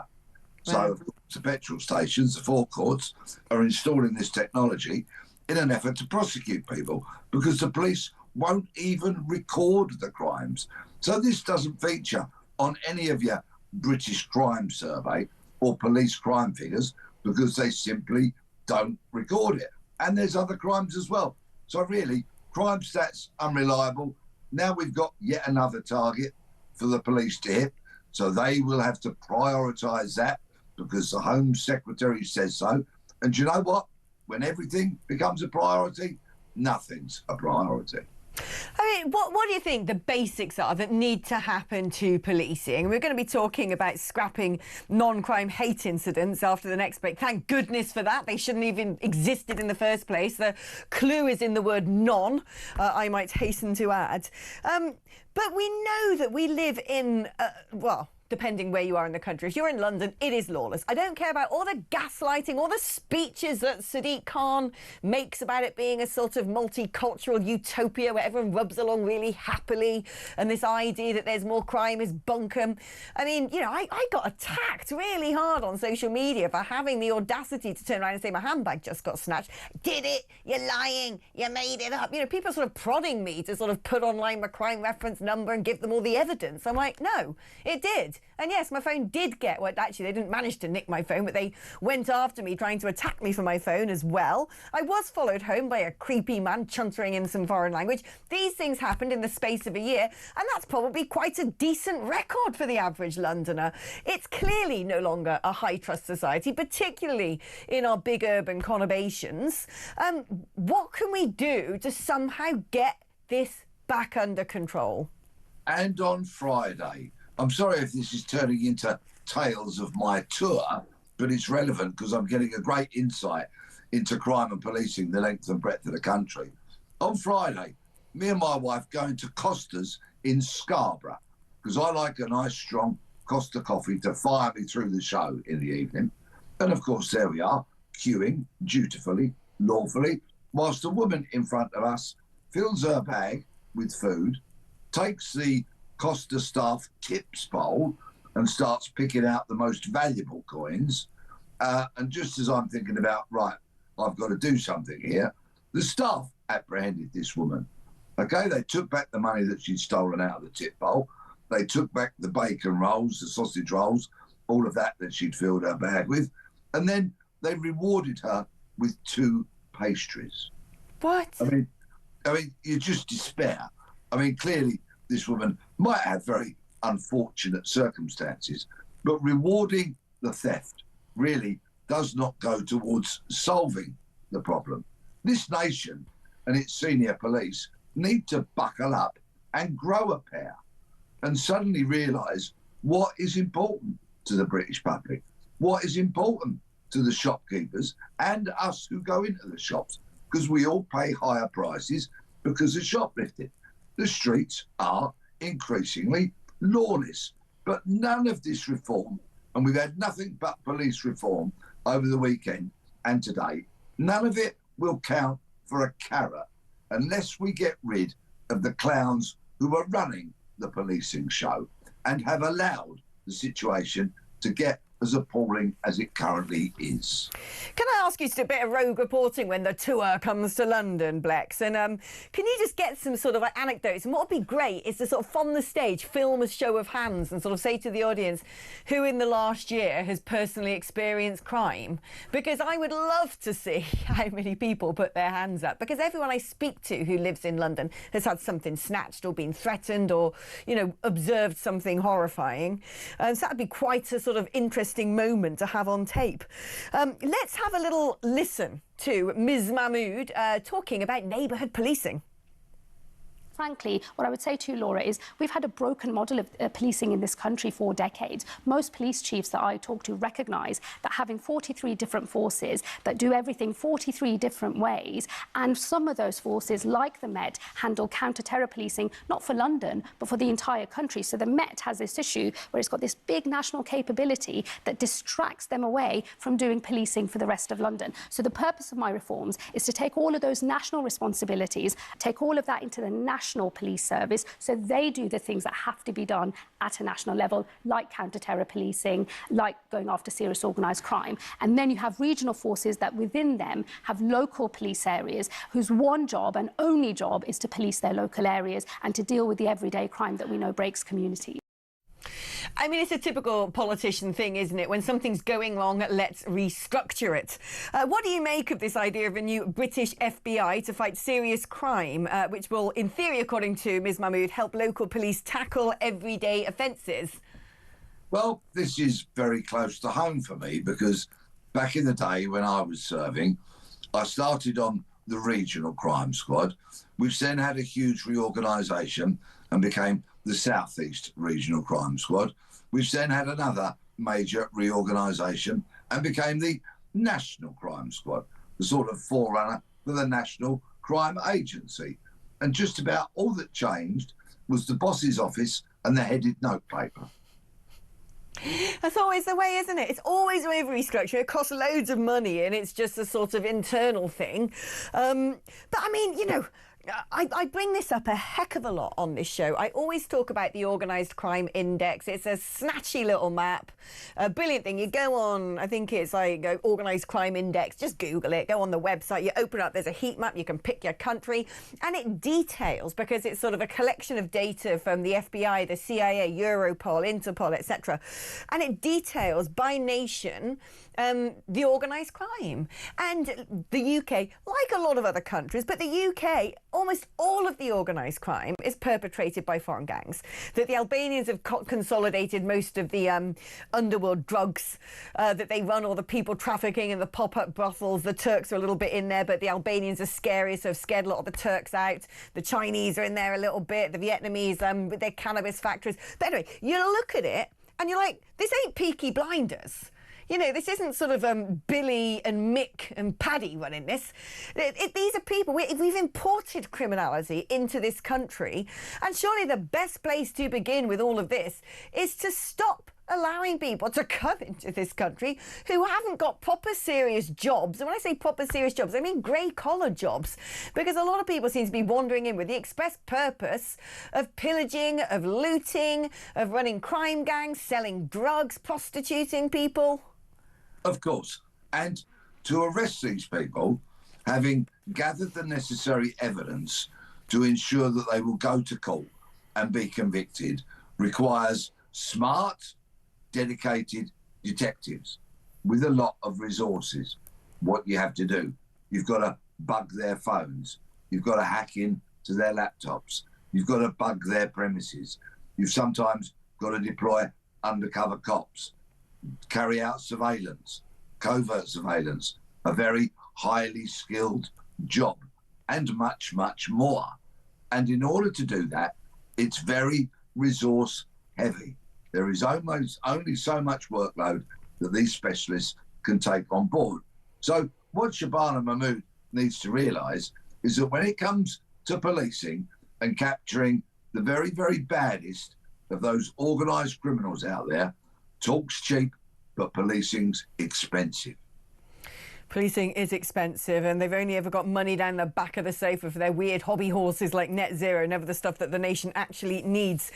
Peter, don't go anywhere, because after the break we're going to be discussing the fantastic news. Actually, we do like to treat you every now and then with music to your ears, and this should be just that, because Shabana Mahmood says she wants to scrap non-crime hate incidents. Why they ever existed in the first place is a mystery to me. We've all seen the videos of the boys in blue turning up because someone's put a post online which says something moderately conservative in its gist. But they've got to go. Well, she says they've got to go. But then this is also the same political party who wants to bring in Islamophobia legislation. We're going to be discussing all of that after this.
Across the UK, on DAB+, on YouTube, on your mobile, and on your side. This is Talk. So, Shabana Mahmood saying something sensible. She often says things that on the surface sound quite sensible, but then you sort of peel back the layers underneath and you think, am I being gaslit here? And I'll tell you for why I think that. Because the Home Secretary is set to scrap non-crime hate incidents. But wait, in their current form. What do you mean in their current form? They just shouldn't exist at all. They should go.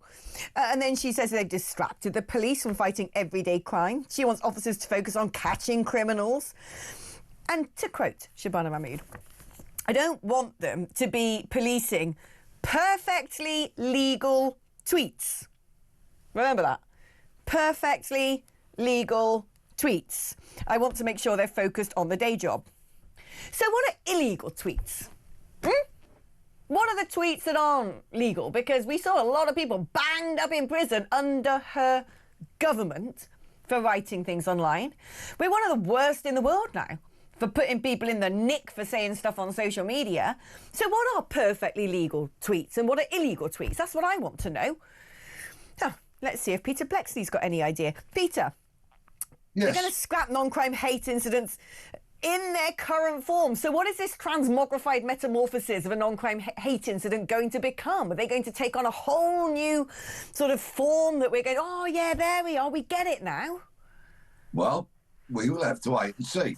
But be aware, because once again, those senior police officers that have sent out their underlings in the past to arrest people like Graham Linehan and Alison Pearson have still got their jobs. They're still applauding Shabana Mahmood today and saying all these reforms are a good idea, which personally I think is a huge cause for concern if they think it's a good idea. And they will be responsible for imposing the law as they see it. That's the trouble. There is far too much interpretation of the law going on by our police rather than enforcing of the law by our police. They've turned, remember, from what was once a crime-fighting police force into now a police service. That's what the Met calls itself. And it loves being a social service. It loves dipping its toe into every social ill there is, rather than keeping the streets safe, locking up bad people, and investigating crime. They have morphed into this social service, and they love it because they can poke their noses into virtually every aspect of our lives rather than doing what the public want. When people go on marches and chant for intifada and jihad and from the river to the sea, they are clearly anti-Semitic hate chants. Nick them, bang them up, throw them in the back of the van. But they didn't. They appeased them, and they appeased them, and they appeased them. And of course, when you appease, you empower. And so they've had to rein back. You know, policing's in a mess. It's lost its spine. It needs to grow a pair and do what the vast majority of the public want.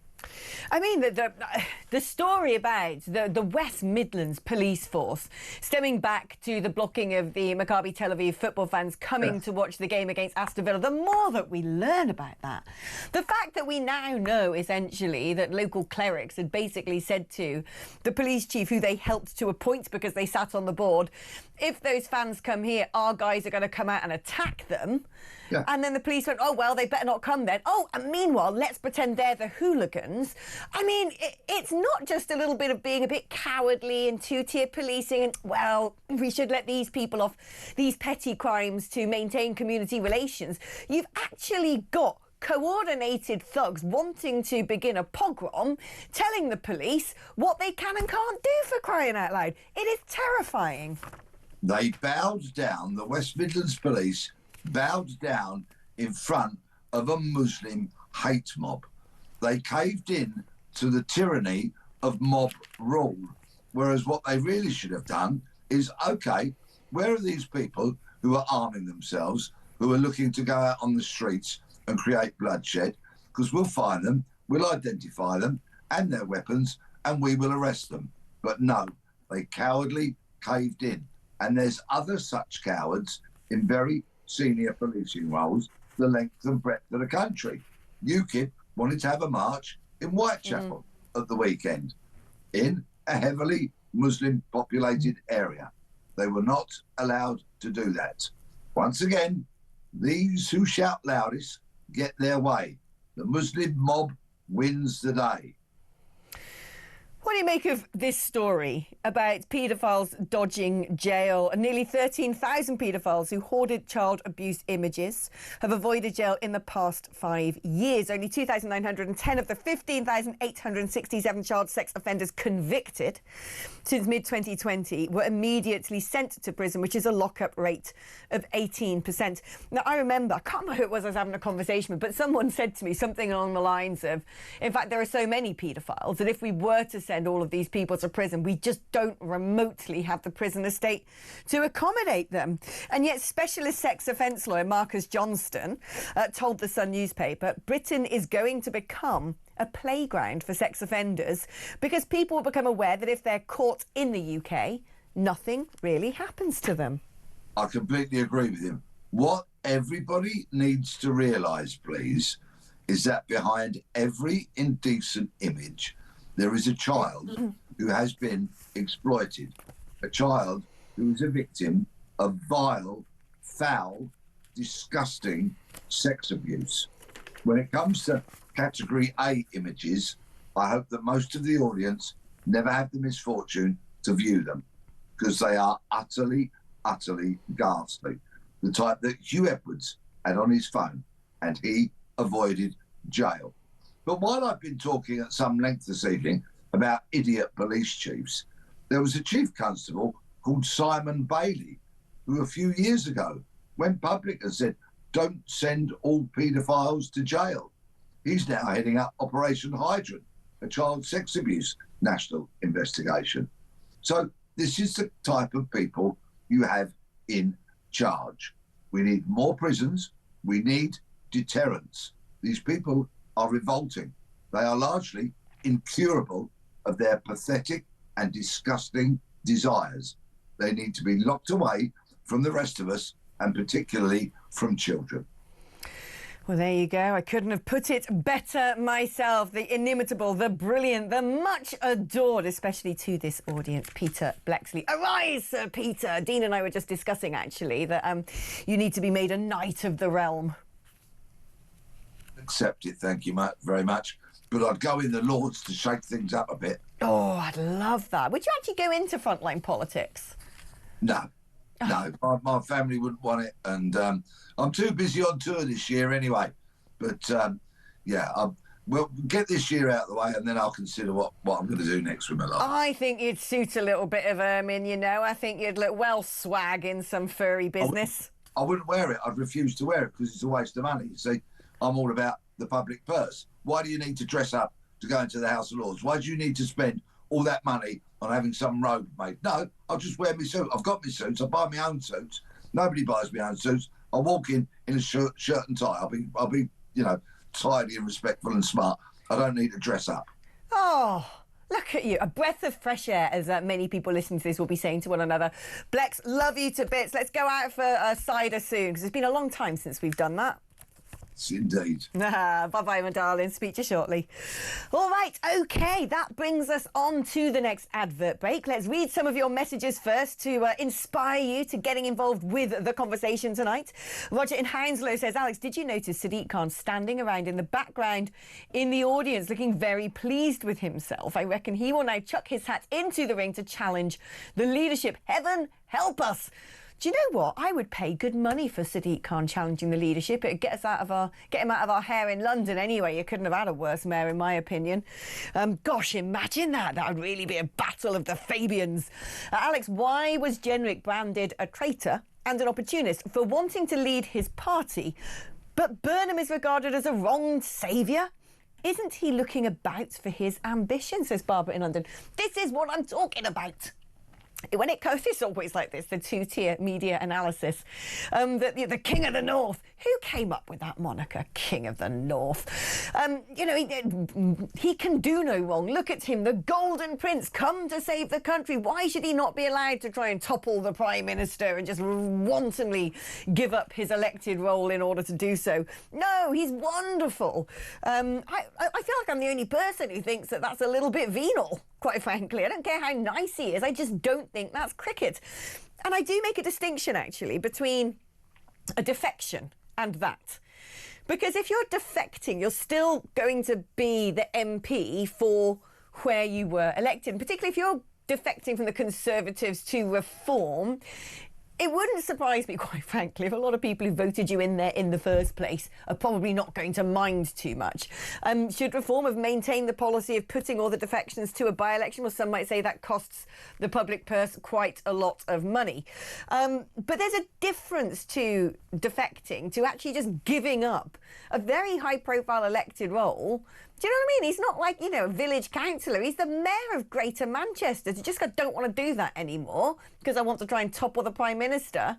I just don't think that chimes very well. It doesn't with me anyway. Good evening, Alex. I think over the last few years, I've seen hundreds of horrible left-wing people melt down and act crazy, and many Islamist terrorists. But funnily enough, no far-right ones. I know, the spectre of the far right, they're skinheads marching on the streets, setting fire to crosses, chucking bacon sandwiches at mosques and petrol bombing corner shops. I haven't seen them either. Because I kind of think, I'm not saying far right monstrous people with racist attitudes don't exist. Oh, mark my words, they do. I often find them in the comments on my social media feeds. But what I would say is this: if there was one single attack of that ilk in the UK, we wouldn't hear the end of it, would we? It would be everywhere. It'd be the front page news. Sir Keir Starmer would be wetting himself at the anticipation of being able to bleat on about the actual far right existing rather than the spectre of it, and calling any Tom, Dick and Harry who has a question about a migrant centre some sort of neo-Nazi. Hello, Alex. Great to hear you on Talk. I listen to you regularly as you talk much sense, says Gary from Kent. Thank you very much. I'm going to be here all week, by the way, doing the 7 till 10 up until Friday. Well, including Friday. So there you go. Set your alarms, and while you're getting stuck into a three-fingered gin or a nice stout or something equally patriotic and alcoholic, you can have me blurbing on in the background. If you're cooking your dinner, why not let me join you if you're having a bath? Hey, guess what? My mellifluous tones will resonate in the walls of your bathroom. If you're sitting on your throne, I'll be there as well, but just not actually in person. Hell, it's glad to see you back on my screen. Hey, Claire from Buckley in North Wales. When Julia Hartley-Burtt announced Suella defecting to Reform, I actually let out a little whoop. We just need Priti and Moggy now. A great day for Reform. I have a feeling Priti Patel is not coming across after she told an interview on the BBC's Laura Kunsberg show that Reform had National Socialist policies. She basically just called Reform Nazis. I don't think Priti is going to be coming over. And you know, the thing is with Jacob, right? I know Jacob quite well. That man is so sort of, you know, dutiful. He's got that sort of loyalty completely riven through him. He's like a sticker rock. If you cut him in half, I'm sure it just says Conservative Party in little circles inside. And I just feel like, you know, he probably would have been at every single raffle, every single sort of fundraising barbecue. I bet he knows every local branch member by name. And I don't know if he's got it in him to actually, however bad it gets, I just don't know if he's got it in him to ever defect. I feel like he'll be the one there who's like, you know, please turn out the lights when you're the last in the Conservative Party. That's my read of it. I could be wrong, but I just think that that is the character of the man. And very admirable as a quality it is as well. I do like Jacob Rees-Mogg. He's a fantastic gentleman. Hi, Alex. We are often told that migrants do not receive the same level of care in EU countries. Do we know what benefits they actually receive? Regards, Mary. Well, do you know what, Mary? You go down Calais and they're all living in a forest in bin-bag bivouacs. So no, I don't think the French state are putting them up in hotels. I don't think they're giving them state handouts and free iPhones and the lot of it. Because if you're choosing to do the proverbial in the woods and live under some makeshift shelter in the dead of winter when you've got an ibis on offer, I kind of have a feeling you'd take the ibis. That's just my calculation. Tony, a tax exile in Milan. Good on you, Tone. Or is it Antonio now? Have you sort of converted into sort of a new Italian self? Are you wearing sort of loafers without socks? Or is that more people who come from Essex? I don't know. He says, so let me get this straight. These morons are coming round to your house to record non-crimes, but they will not record the actual theft of petrol from a garage. Yes, exactly. That is exactly what we're saying, Tony. That these days, if you write something on X such as, I hate migrant hotels, let's say, that you'll probably get nicked. But if someone comes and whacks you over the bonds to nick your briefcase, you just got to fill out an online form and say a prayer that somewhere the computer says, yes. That's exactly what's going on. Kind of miss the mafia, don't you? Dave from London says, great show, Alex. Thank you very much. On immigration, I really worry about the state of all immigration, as it appears that Labour and the Conservatives are deliberately lying to us about why they are filling the country with immigrants. I believe this is the main reason that all of the other political parties don't want reform in power, as they'll find out exactly what they signed the country into. Interesting FOIs coming out from all over the shop, from Katie Lamb, the Conservative Party, from Rupert Lowe, Independence now for Great Yarmouth, really digging into the details of the funding and the sort of projects and how much money is spent on what frankly is illegal breaking an entry into the United Kingdom. And it's not just in the United Kingdom. You should look at the amount of money that European countries, including the EU, are spending on the NGOs. I don't know, handing out the sort of bowls of gruel and giving them the advice and funding the immigration lawyers. It ain't pretty. Right, we've got to take a break because Dean's waving so much. I think he's going to have a coronary. And back after this.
every Monday to Wednesday, midnight until 1. It is Talkback. Such a shortage of housing. You've got landlords, right, have taken that on board, and it's an absolute disgrace. Your stories, your opinions, it is your chance to have your say. So they're literally just being rented out as hotels, basically. Yeah, rent a load of hotels. Well, that has really shone a light for me.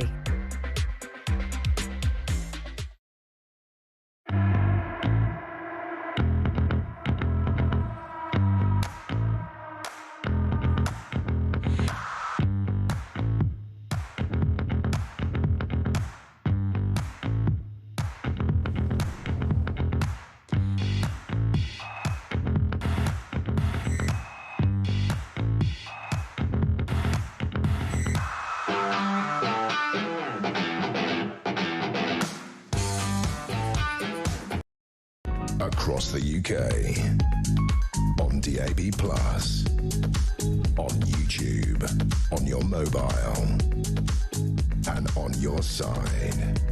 This is Talk. Oh, welcome back, ladies and gentlemen, because I know what's coming up next and I'm excited. Oh, it feels like Christmas is back again because I have got lined up for you a present and a half. Unwrap it delicately because it's likely to go off like a jack in the box because after the break, we're going to be joined by the excellent, hilarious Steve N. Allen. But before that, let's squeeze in a call, shall we? And speak to Mark, who is in Lincolnshire. Hi there, Mark. Hi there, Alex. Hello, how are you? What is on your mind? The therapy session may begin right now. Make yourself very comfortable. Don't know that necessarily needs therapy you might do when I've finished. I do anyway, mate. Reform, well, you know. Reform. Where do we go here? Yeah, the old, you know, the cliche thing at the moment, I guess, is, you know, Tory 2.0. But it is true. I mean, they have literally just become the Tory party. I think, you know, sticking all these Tories into the party constantly it's a bad idea. It's going to go wrong. I feel sorry for so many of the Reform voters who actually agree with my position on a lot of stuff. They're just too afraid to say it, really. But they will say it. They will say it once Reform have screwed everything up, which they will do. Because I mean, I've said this to you, I think in the past, Alex, they're too weak on several things. I think when you had Isabel on earlier, and she's referring to Reform being the only right-wing party, that's absolute nonsense. I don't see Reform as right-wing whatsoever. They have an immigration policy which is essentially pretty much in line with the kind of policy that Tony Blair would have had back in his day, deporting illegals, that kind of thing. I mean, they were literally doing exactly that back then. But surely you'd welcome that becoming government policy again? Yeah, I don't have a problem with deporting illegals, but it's not fixing the problem. That's the issue, Alex, at the end of the day. You can't, you know, accepting crumbs when you should be demanding the cake is not acceptable, is it? Oh, at Mark, the end of the day. my darling, if you can hear that music, that means I've got to go to an advert break soon. I hear what you're saying. You want Reform, I think, to be stronger, harder, faster. Politics, some might say, is a game of balance. But I suppose the proof in the pudding will be in the eating, whether it's crumbs or the whole cake. So we'll have to wait and see if they get into number 10. Mark in Lincolnshire, thank you ever so much. Right, we are going to take a short break now, but good things are yet to come.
across the UK, on DAB+, on YouTube, on your mobile, and on your side.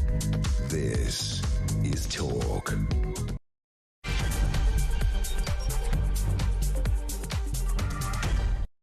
Welcome back to the show, the final hour. And you know, this is what I like to think of as the magic hour. This is where it all gets a little bit no watershed, which means that I can probably, I don't know, push the limits a little bit with some of my vernacular. I don't know. In fact, I'm going to do what I want because my producer's just walked out. I don't know, where were you, Dean? Where did you just go? Dean went to the toilet. He was having a go at me in the earlier advert break, saying, "Oh, that tea you're drinking, you're going to have to go to the loo." And I'm like, "What am I? I'm not an 80-year-old man. I can sustain myself." There you go. He can't. What's wrong with you? I thought he's got a nickname, which I won't say on air, but he's got a nickname within this building because of the amount he can put away on a night out and the amount he makes other people put away on a night out. You go out for a night with Dean, and you know that the next day half of the production team are going to all somehow have magically caught flu and feel a little bit green at the gills and not able to come to work. Honestly, that man is a terror. But there he is. He's decided to come back and do his job. Thank you for joining us again, Dean. Right, now I've got my whole team back and ready to keep me in check because it's gone 9 o'clock and like I said, things can get a little bit hairy at this time. Well, it's definitely going to happen with this man involved because he was given a strict instruction by the heavy drinking Dean to get on the tequila, so he's ramped up and ready for the occasion. It's Mr. Steve N. Allen, ready to riff all over that news. Hi, Steve. Hello, can I just say it's a pleasure to be described as hairy, because as a balding man, I don't get that very often, so thank you. Just clinging on to the last bits. There you go. You're hairy to me. You're extremely hirsute comedically, can I just say. There are some beautiful things going on at the moment. Dean has been excavating all the best clips from social media to just put in your direction so I can drag you back like a Tonka toy and watch you zoom off into the ether. Let us begin with our number one favourite mayor of them all, Mr. Sadiq Khan.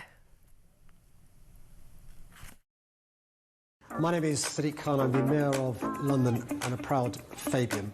I'm here at the annual conference of the Fabian Society in the Guildhall, where I've delivered a speech saying that us progressives, us Fabians, should be talking up the benefits of immigration. I think as a country we've allowed the far right and others to frame this debate with hatred, hysteria and fear-mongering being used, and I think we've got to, as progressives, talk up the benefits of lawful migration with the three principles of compassion, control and contribution.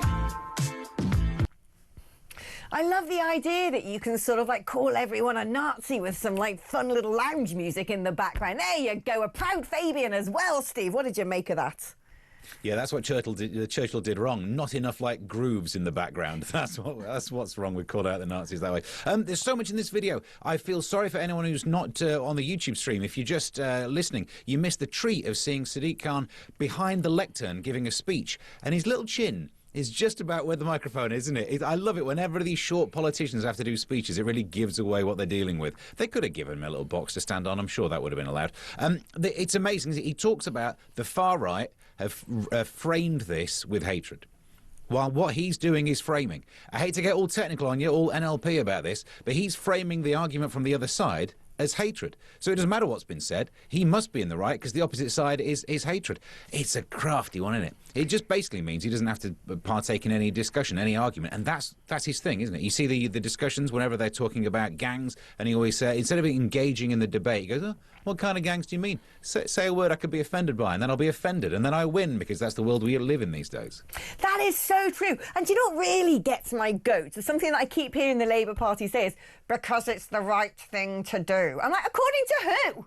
Well, we're just going to let any Tom, Dick and Harry from some sort of war-torn country with medieval misogynistic attitudes come into the United Kingdom, chuck their passports in the sea, demand a hotel room and then go out on the grope because it's the right thing to do. I love that. Go out on the grope is a phrase I've never heard before. But you're right. Look, everyone on both sides of any argument thinks their side is the one that's the right thing to do. Everyone is the hero of their own story. If you've not worked that out by the time you're 12, then I don't know what you're doing in life. So the fact that he's a grown man and still thinks that his argument, his side is the one doing the right thing to do. Yeah, because maybe his argument isn't keeping people safe, isn't working out whether the infrastructure of this nation is too challenged. And even him, he's trying to spin it by saying, look, we should be talking about the upsides of legal immigration. But he just buries that word. Because, yeah, I don't think you find people who don't think there might be an upside to a certain amount of legal migration. There are some people who might be absolutely thinking zero, never should have been any. And they're not the people we're talking about. Most people think, OK, do you know, when I go down the old GP, I'm grateful that there's been some migration, legal migration. But it also can be true to think you can have too much of that and you don't want illegal migration. There's not two difficult concepts to keep in your head at the same time, but they pretend they can't. I would be fascinated to learn what the actual population of London is, because I bet it's one of the biggest illegal migrant capitals of Europe. I mean, I read something the other day that apparently the reason our phone signal is so rubbish, we've got the same amount of telephone masts per capita as the rest of the world, the rest of Europe. But have we? Because what is the per capita based on? How many people are actually here? Apparently the number of SIM cards that have been given out, all these little tells. I was also reading, I don't know if this is true, that data from supermarkets, where supermarkets kind of figure out how much rubbish they're going to buy to put on our shelves and all the rest of it based upon the sort of average size of the population. And they double buy in the UK because what we're told the population is, and what it probably is, are so vastly different that they're like, blimey, we're going to have another run on toilet rolls if we don't stock up. Yeah, and it makes sense, doesn't it? Because if you are living in a country below radar, you're not going to head out to some village because you will get spotted straight away. If I turn up to a village that I don't live in and I get some funny looks, that's one of the things that villagers know how to do. American Werewolf in London, they captured it perfectly. But that means if you're not meant to be in a place, of course you're going to congregate in some big city where it's very easy to slip under the radar. Under the radar and under the 5G, by the sounds of it. In the amazing oeuvre of a Labour Party headquarters videography comes probably one of the greatest TikTok videos of all time. Strap yourselves in, ladies and gentlemen, because if you've not seen this already, believe me, you're probably going to want to fall off your chair. This is our Prime Minister. Yo, if I could do it, then why can't you? Get up and make it work. Ain't no way that I'm sitting around. It's now or never, I'm picking it first. You can't tell me that I won't make it. Knew that I had the skills since birth. Grinding, came out the mud like Roddy. I had no body, I came from dirt. Still came fuck, I put in the work. Painting a picture when I write lyrics, don't call me a rapper. Basically, for those people listening on the radio, without the delights of seeing the visuals on the screen, it's Sir Keir Starmer standing under a load of helicopters to some grime music in the background. What is that about? Yeah, who are they aiming this at? I mean, look, first of all, let's just address the elephant in the room. As a short politician, which he is, he's slightly taller than Rishi. Because it was him versus Rishi in the election, no one talked about how short Starmer is. You know, when you see him, Macron and Zelensky turn up, and they don't even reach, like, the knocker on number 10. No one seems to be addressing this, so he's another one of these short politicians. He's absolutely safe. He's not crouching down under a helicopter. You know, everyone else is a bit, well, you want to be careful of those. He's never been that high in his life. But, yeah, which voter does he think is going to be impressed by very difficult to listen to music with him? And you look at it and you think, I pray to something that this is AI, and it's not. It would be slightly better if someone had deep fake grokked him to look like this. But no, he's trying to look like some cool dude, which is the biggest reach I've ever seen. Which voter is it who was like, I'm not really convinced about how I'm going to vote, but play me a video again with some really difficult to understand grime music. That might be the thing that sways me. Is he trying to get the pensioners back on board with this? Also, I don't think he's sort of internationally celebrated as being some sort of hard man, solving wars, going out on the front line with the troops, flying the copters, standing up for British interests. He's actually going cap in hand over to China to say, can you take over more of our industries? Oh, look, here's the mega embassy that the intelligence agencies have told us specifically not to build. We're going to do it anyway. Yeah, coolly walking back from a helicopter after giving away some territory. Boom, boom, boom, if he would have got away with it. If it weren't for those pesky Tories finding a treaty, he might have done. I mean, if this does make him seem sexy, please let me know, because I can make videos like this. I could get that music and have me slowly walking around, you know, not really doing much. That bit where he's wearing his headphones as well, trying to look It's probably because he was in the helicopter, but he's trying to DJ. His head's at an angle. He's pretending he's Norman Cook, isn't he? That's my references. So, yeah, if this does make him sexy, please let me know. But, this is like a sort of huge development from the man who, at the start of, is trying to get elected as, leader of the Labour Party and Prime Minister campaign, was sort of sitting on the Good Morning Britain sofa talking about going to Taylor Swift. All of a sudden, he's like, Mr. International Hard Man, down with the kids, listening to the rap. It's like, come on, son. You're just not, are you? No, the best bit was remember the one was it just last week, wasn't it, where the music in the background said I can't tell because she's foreign. You think, oh mate, you're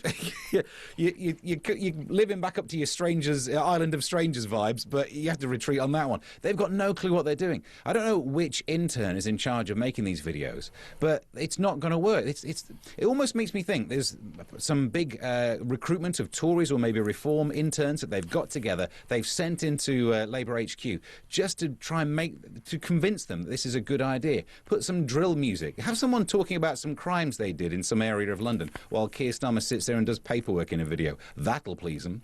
Did you see the photo? Oh my gosh, did you see the Burns night photo of Sir Keir Starmer sitting at a desk and someone's just put a ton of tea cake and a can of iron brew in front of him? Oh, there you go. Look at him. He loves a bit of Scotland. Yeah, he's one of us. He likes one of those snacks. Oh, it's just so mad. And actually, I think the one who really started trying to do all the TikTok videos was Ed Miliband. But every time you see one, it's a bit like a Nick Park Halloween special. Nick Park and Tim Burton. Mix and match. Yeah, exactly that kind of vibe. Yeah. I don't know why they do. Honestly, I mean, as much as seems like a joke earlier, but genuinely, what audience do they think wants to see middle-aged, greying, like men Labour Party types and grime music? There's no overlap in that Venn diagram. This is pleasing no one, isn't it? Nobody wants that. No one asked for it. Although I do feel like it's a bit of a gift. I enjoyed every second of it, I must admit, for its comedic value. Similarly, I quite enjoy every now and then watching Zach Polanski run. In fact, if I was in charge of the Olympics Committee of the United Kingdom, I'd be selecting him for 100 metres just for the entertainment value. But he's been out and about dancing in Heaven nightclub, no less. And the thing is with Zach Polanski, I was talking with Dean about this yesterday on the phone. I kind of feel like if you went to a local village hall to watch a Hearsay tribute act, he'd be in there somewhere. He kind of looks like that Shrekky one, doesn't he? Like with his sort of like, big coat and his funny teeth. It's like, who are you? That's fantastic, yeah. I mean, look, he was seen out partying. I suppose there is a tradition of this. We all remember with a slight level of shock and horror and some flashbacks waking up with sweats of Michael Gove dancing at a party. So look, politicians in general shouldn't dance. But if you're in charge of the Greens, I guess you should, because I guess this is right up your street. Before with Labour, who are you trying to impress? Whereas with this one, wow, the guy who's in charge of the Greens has gone out to party with people of the LGBTQ, all the rest of the letters thing. Yeah, because they're the people you think are going to vote for you. This is literally campaigning. This is like doorstepping just in nightclubs.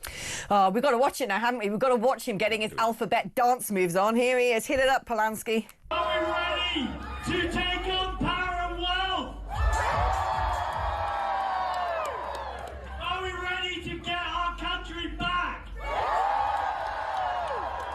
Are we ready to make hope normal again? And make some noise!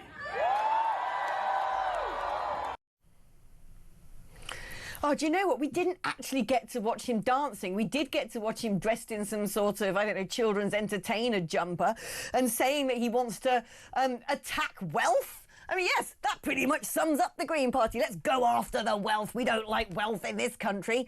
Brilliant. Well, by the time you might get into power, it's all gone anyway. The Labour Party have paid to that lot. And I find it quite funny that he's also saying, take back control.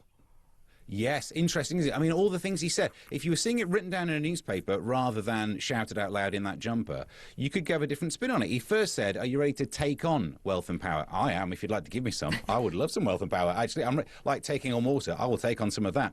And then he said, yeah, take our country back. And the next sentence had the word normal in it. You're thinking, are you sure this is the script from your party? I think you might have nicked this from someone else, because these are the words that normally you'd see, take back control, take back our country, make something normal again. It feels like it's the other side of the debate normally shouting that. I can see that he has got one big sell to the alphabet community, which is particularly those men who put on a dress and identify as women. At least he can sort of promise them that, he can give them an hour-long session to try and grow them some boobs. This is why I always get worried about saying mean things about Zach, because if he genuinely has the ability to make your boobs grow, I'm scared he might creep up behind me, whisper something in my ear, and as a middle-aged man, I'm already struggling in that department enough. The last thing I need is bigger ones. So I have to walk around with headphones on just so he can't, like, sneak up and just look into my eyes. Next thing you know, I've got a D cup. Oh, do you think that's why Sir Keir Starmer has to always be, like, the sound of helicopters behind him and the giant cans on his ear in case Polanski's somewhere there trying to, like, hypnotise him? Someone's got an old 90s cassette that they're going to shove into the car radio or something. Yeah, this is why you shouldn't give the guy, as much as that jumper was lovely, I'm sure it was, you should not give him a microphone, because he could use that to make everyone in there absolutely stacked. Like he could, couldn't he? Do you know, I always think, he's a weird phenomenon, Polanski. I kind of feel like he's been artificially created. The man's not elected. He ain't even going to try and run in the Gorton by-election. You'd think that's Manchester, mate. You're not going to get a fruitier opportunity than that coming up before the next election. And he sort of appeared from nowhere and was foisted upon us on every single programme. There he was, doing his funny run with his sort of like Forrest Gump legs. And I'm like, he's not particularly bright. He's not particularly charismatic. He does a massive disservice to UK dentistry. He doesn't even have any sort of politics other than hating money, hating, I don't know, patriotism, hating the British. Well, but to be fair, let's just list, shall we, all of the policies he has that focus on green issues. No, wait a minute. As the Green Party, you think they might have some, and yet they're all economic, aren't they? The Green Party should be, as they used to do, for all that we can remember, from Friends of the Earth all the way through, just hearing people talk about carbon, they love a bit of that, give me some temperatures, give me some numbers, all that stuff. That's normally what they obsess about. You don't hear a word of that from him, and yet he's got this idea of printing money, or they call it modern economic theory, to make it seem like it's fancy money. You mean printing some money and ignoring what happens with inflation? As if during a time when people are struggling with inflation, you'd imagine you couldn't sell this, but they're trying to. They're rebranding it, modern economic theory. But what I don't understand is that there's definitely a group of people out there, they're the same ones, aren't they, who's go, oh, Jeremy Corbyn and all of that, magic grandpa lovers. But there's a flank of people who actually think this guy's got the answers. Yeah, but honestly, you run it past anyone who's done like one course in economics and you see the flaw in it. But the problem is no one's having that debate. So we're not showing up the fact that this economically makes no sense. And the problem is you get someone on who knows about economics and they'll just rebrand them as being, the old school, the fluster, the old way of doing it. Well, it's time to take back control of the money printing press. That's what they're going to do, try and storm the Royal Mint at some stage. That's the closest thing they've got to some sort of an idea. And all it will do is ruin things economically. The one area they have policies on will bring ruin to that area. So I'd rather they go back to talking about recycling. I wish they would as well. I don't mind a bit of recycling. If he went after that fly tipping, I'd all be for him. Someone needs to do something about that business. Everywhere now has become a fly tip, apparently. Steve, don't you go anywhere. Go and pour yourself a stiff drink because we want you on fine form just after this advert break.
I come from a family that served 152 non-stop years of service in the United States Armed Forces. And when I was in the military, I went to a law enforcement training program, a SWAT officer school, where I was trained by the LAPD SWAT teams. And I watched those videotapes, all 6 of them being recorded from various angles. And it's very clear to me, ICE is an out-of-control agency. They are not trained. They're a bunch of amateurs. They have a mandate where they think it is their responsibility to kill.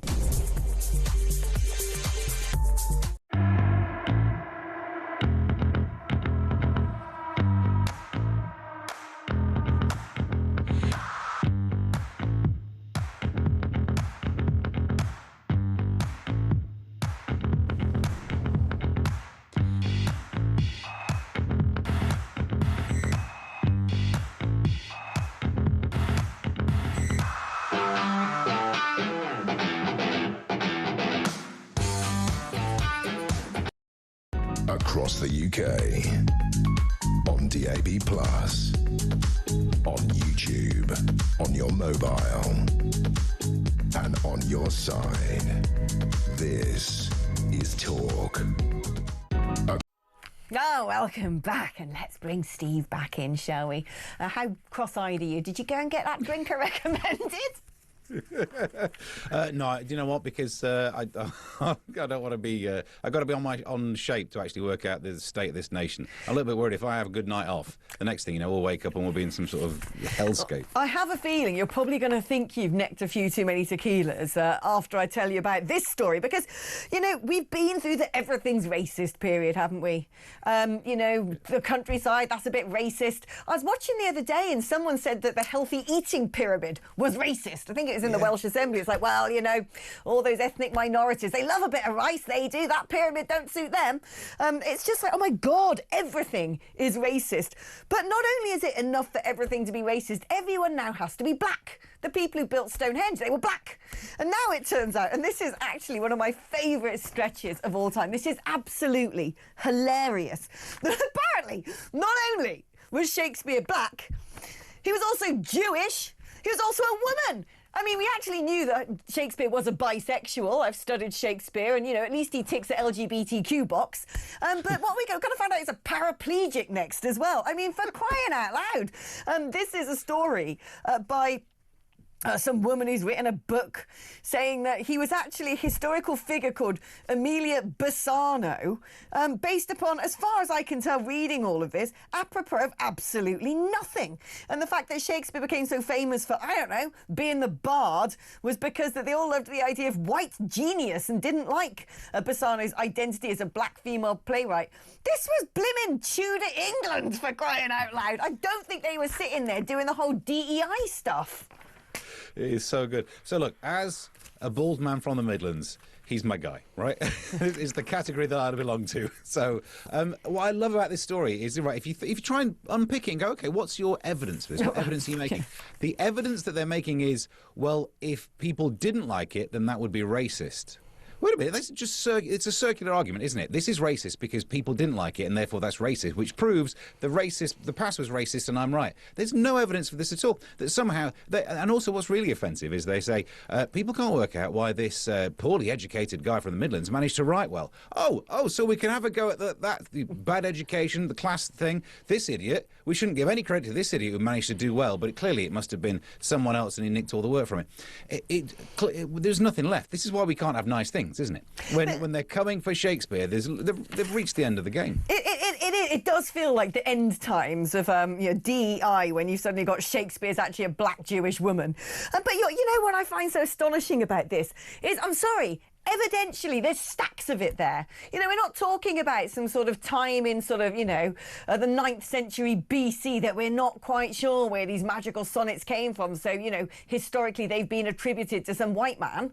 There were other people writing things down, you know, newspaper articles. He was there knocking about in Elizabeth's court. It's not, we've got the evidence. We've got the primary source material that we know that Shakespeare existed. Maybe every now and then he might have nicked an idea or two. I don't know. I'm not beyond suggesting that perhaps the odd sonnet was written by his mate because he was a bit too, I don't know, too far gone after being down the tavern. But the idea that he just wasn't even himself, that he was a black Jewish woman, it's the most crazy thing I ever heard. And actually, it's so crazy, it's so farcical that Shakespeare himself could have written it. It reminds me of that film, Shakespeare in Love, you know. Which one is it with old, the Oberon and all that? Is that Midsummer Night's... No, it's not a Midsummer Night's Dream with all the sort of cross-dressing actors and actresses. It's that other one. I did study it at some point, but I can't remember. It's 2126. The brain is not focused on the former degree. But it is actually quite Shakespearean in its sort of irony and wit. Yeah. It would be similar to the level of farce that goes into like a comedy of errors. If you have someone who just turns up, you know, with a different hat on them, and do you know what? I can't help but think that if Someone's expecting William Shakespeare to turn up to a place, and a black Jewish woman turns up. Someone would have noticed and written that down. It feels like the kind of thing you'd mention. You know, you'd be like, and the idea that some of his works might have been, you know, the idea might have been inspired from elsewhere. You can't really hold that against anyone who's written that much work. George Harrison from the Beatles got sued a couple of times for not nicking but borrowing heavily inspiration from other songs. But it doesn't mean that George Harrison from the Beatles was a black Jewish woman. And that's a sentence I never thought I'd have to say out loud. Do you know, I never thought I'd have to say out loud that William Shakespeare is a black Jewish woman, but there we have it. And I just want to pick up on something that you said earlier, which is, you know, to get slightly serious about this, it really does aggrieve me, the idea that he couldn't have written it because he was a sort of working class man. Because, you know, in these days, we sort of trip over ourselves, especially the left wing often trip over themselves to sort of shout about their working class credentials. My father was a tool maker. Oh, I used to collect shopping trolleys. Oh, I know how to pull a pint or two. And I was making this point online the other day that I think, and I'm not a big fan of his music, right? I'm not. But I honestly think that one of the best writers of verse that this era has ever seen is Eminem. I'm not a big fan of Eminem. I'm just going to put it out there. I'm not. But when I listen, because my dissertation at university was all about the scansion of the sonnet form. In fact, it was called the diachronic development of the sonnet form. No, diachronic analysis of the sonnet. Anyway, it's all about scansion and iambs and dactylic hexameter and caesuras and all these, you know, things that the sonnet form uses to become such this perfect 14-line product, which Shakespeare, I think, perfected it more than anyone. And knowing all the sort of nitty-gritty of rhyme and verse and how difficult it is to do unless you are a genius, and if you can do it like Shakespeare, you can just bash them out all the time. Do you know what I mean? It's like those people who solve Sudokus in 2 seconds and can quote every digit of pi from memory. If you've got it, you've got it. And when I listen to Eminem rap, I'm like, I don't really like his music, but that dude can do it. He was from a trailer park.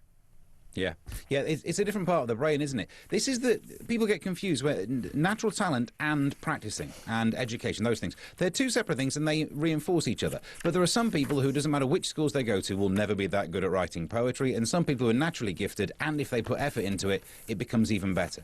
But it doesn't necessarily require that you need to be someone from the West Midlands who had a good education. You can't rule out the fact that someone who, he worked in finance, or he was a moneylender or something for a while. Finance is, I think I Rachel Reeves that a bit, didn't I? I really upsold that. But so he did a bit of money lending, therefore can't know how to do a bit of rhyming. What? It's ridiculous. The linguistic part of the brain is more gifted in other people than others. So look, even if you find a reason to say I don't think he managed to write all of those things, it is a heck of a leap to say, well, therefore he must be black.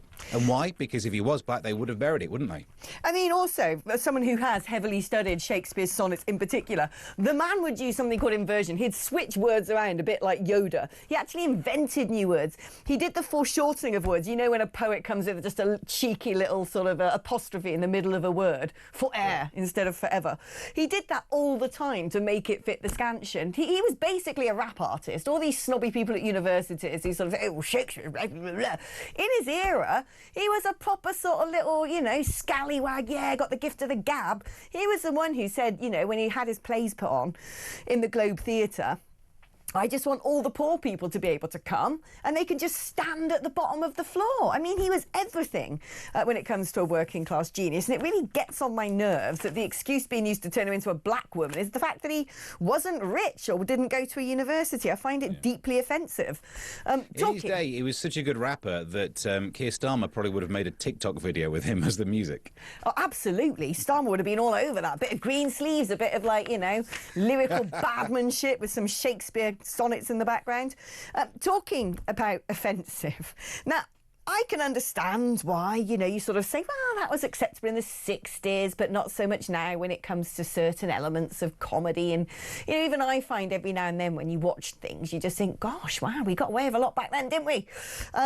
But this is probably the most ridiculous trigger warning thus far, which is apparently a classic war comedy starring Sir Norman Wisdom, which is a 1958 farce called The Square Peg, never heard of it, who's been given a trigger warning because it mocks Germans.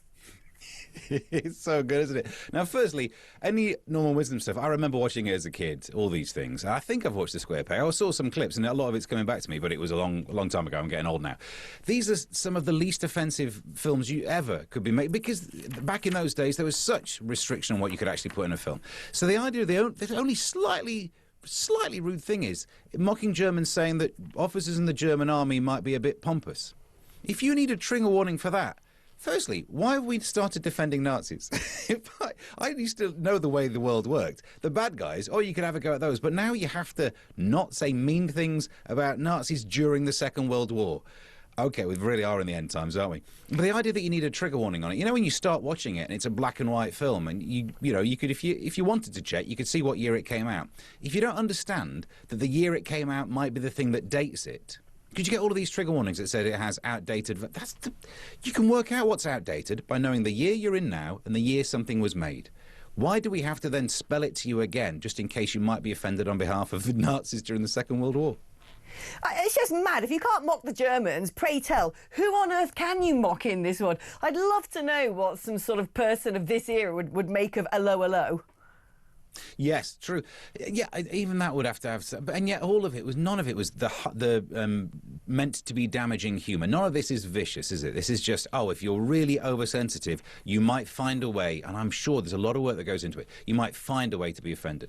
I've often said, if you need to Google to find out why something's offensive, you're not offended by it. These people are outraged by a statue. You think, well, no one's really worked out who they are. Why are you going around doing deep research, deep dives to see if anything in someone's past from the 1800s is something you disagree with? It's like archaeology for offence, isn't it? They're going around trying to mine things. So this film, I'm sure you could have put it on, and there's not a genuine person who would have watched it and been surprised by any of the things it's a war film. It mentions the war. How is that going to surprise anyone? There is no need for this trigger warning. There's no need for any trigger warning, in my opinion. No doubt if some sort of leftist watches back this segment, it will be covered in them, because you have been absolutely sensational, as I expected. No holds barred. I love you to bits. Steve, Mysterious N. Allen, please do come back on. See you soon. What is that N for? That's what I want to know. What is that N? Maybe it's Steve Nazi Allen. Yeah? Yeah? Do you think he's triggered now? Righto, we're going to take a short break, but after the break, I want to hear from you guys. I want to read your messages. I want to have some chit-chat on the blower, so you know what to do. The number to dial is 0344 499 1000. I mean you. Because you've thought about doing this before, and every now and then you kind of pluck up the courage, but you bottle it, don't you? Well, there's no excuse. It's not 10 o'clock in the morning, like I'm often doing in this here studio. It's not 4 o'clock in the afternoon. No, by this point you should have some Dutch courage, shouldn't you? If I can sit here and still stay alive and ship shape and try and make sense at 9:30 at night, then I'm afraid you can do the same, and you can also give me a little helping hand as we see out the programme and say goodbye to Monday. So the number is 0344 499 1000. It is your normal network rate. It costs you the same amount as ordering a takeaway without the food that's going to give you an early death that also comes with a price tag. 87222 is the number if you want to send me a text message. You've got to write the word talk before you text. And if you want to send me a WhatsApp because you're cool and down with the kids and all that, it's the same as the telephone number, 0344 499 1000. OK. Limber up those thumbs and those forefingers. Get those digits dialed into your keypad, and I'll be speaking to some of you just after this.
Across the UK. On DAB+. On YouTube. On your mobile. And on your side. This is Talk. OK, now, we like a bit of democracy here at Talk because, you know, we're not actually fascists and Nazis. We are patriots and liberals and Democrats.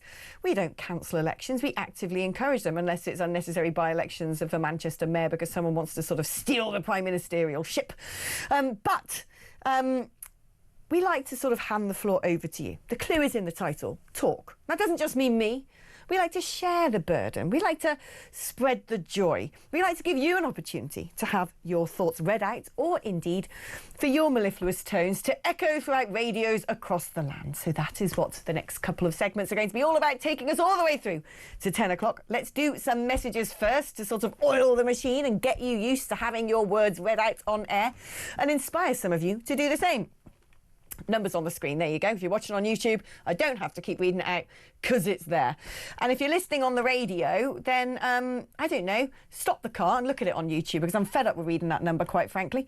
So, Mahmood says she's opening up site after site to empty the hotels, says Bruce in Lincolnshire. I read that as to house more numbers in a stealth, dishonest way. That's true, actually. She sort of came out like, yeah, going to use all these barracks. That's right, loads about barracks everywhere. No longer going to be in hotels. We're going to barrack it up. Going to Barack Obama our migration crisis. And it's like, oh, so we're not sending them home after all. We're just going to put them on army bases instead. And yet those perimeter fences, which could do a really good job in preventing people roaming around, are probably just not going to be used. Right. It's a terrible thing, says Matt. There is little to no time at all for the remarkable police force we have, pushed and pulled in every direction by politicians, pundits, popular culture, the people we need the most and appreciate the least, says Matt. I'm actually sympathetic to this, OK? Because I'm pretty sure that the vast number of police men and women put themselves in the line of duty. That is a horrific job to do these days. Ever since that old BLM thing, the defund the police, people think they get a free ride. You know, police have to wear those body cameras. Oh, you know, heaven forfend you actually, I don't know, scuff a knee during an arrest and you're going to be dragged up into a tribunal, suspended without any sort of investigation. They get demonised. I'm pretty sure most of them having to wear stupid lanyards are made to do it. They don't actually want to wear those lanyards. In fact, to sort of connect dots between that and Zach Polanski, who was in Heaven nightclub. I once went on a date with a police inspector in Heaven nightclub. That was quite fun. Wonder where he went. He was kind of cool. Anyway, but there you go. Blast from the past there, I forgot that. By the way, if any of you are in London, opposite Heaven nightclub is a really, really good bar.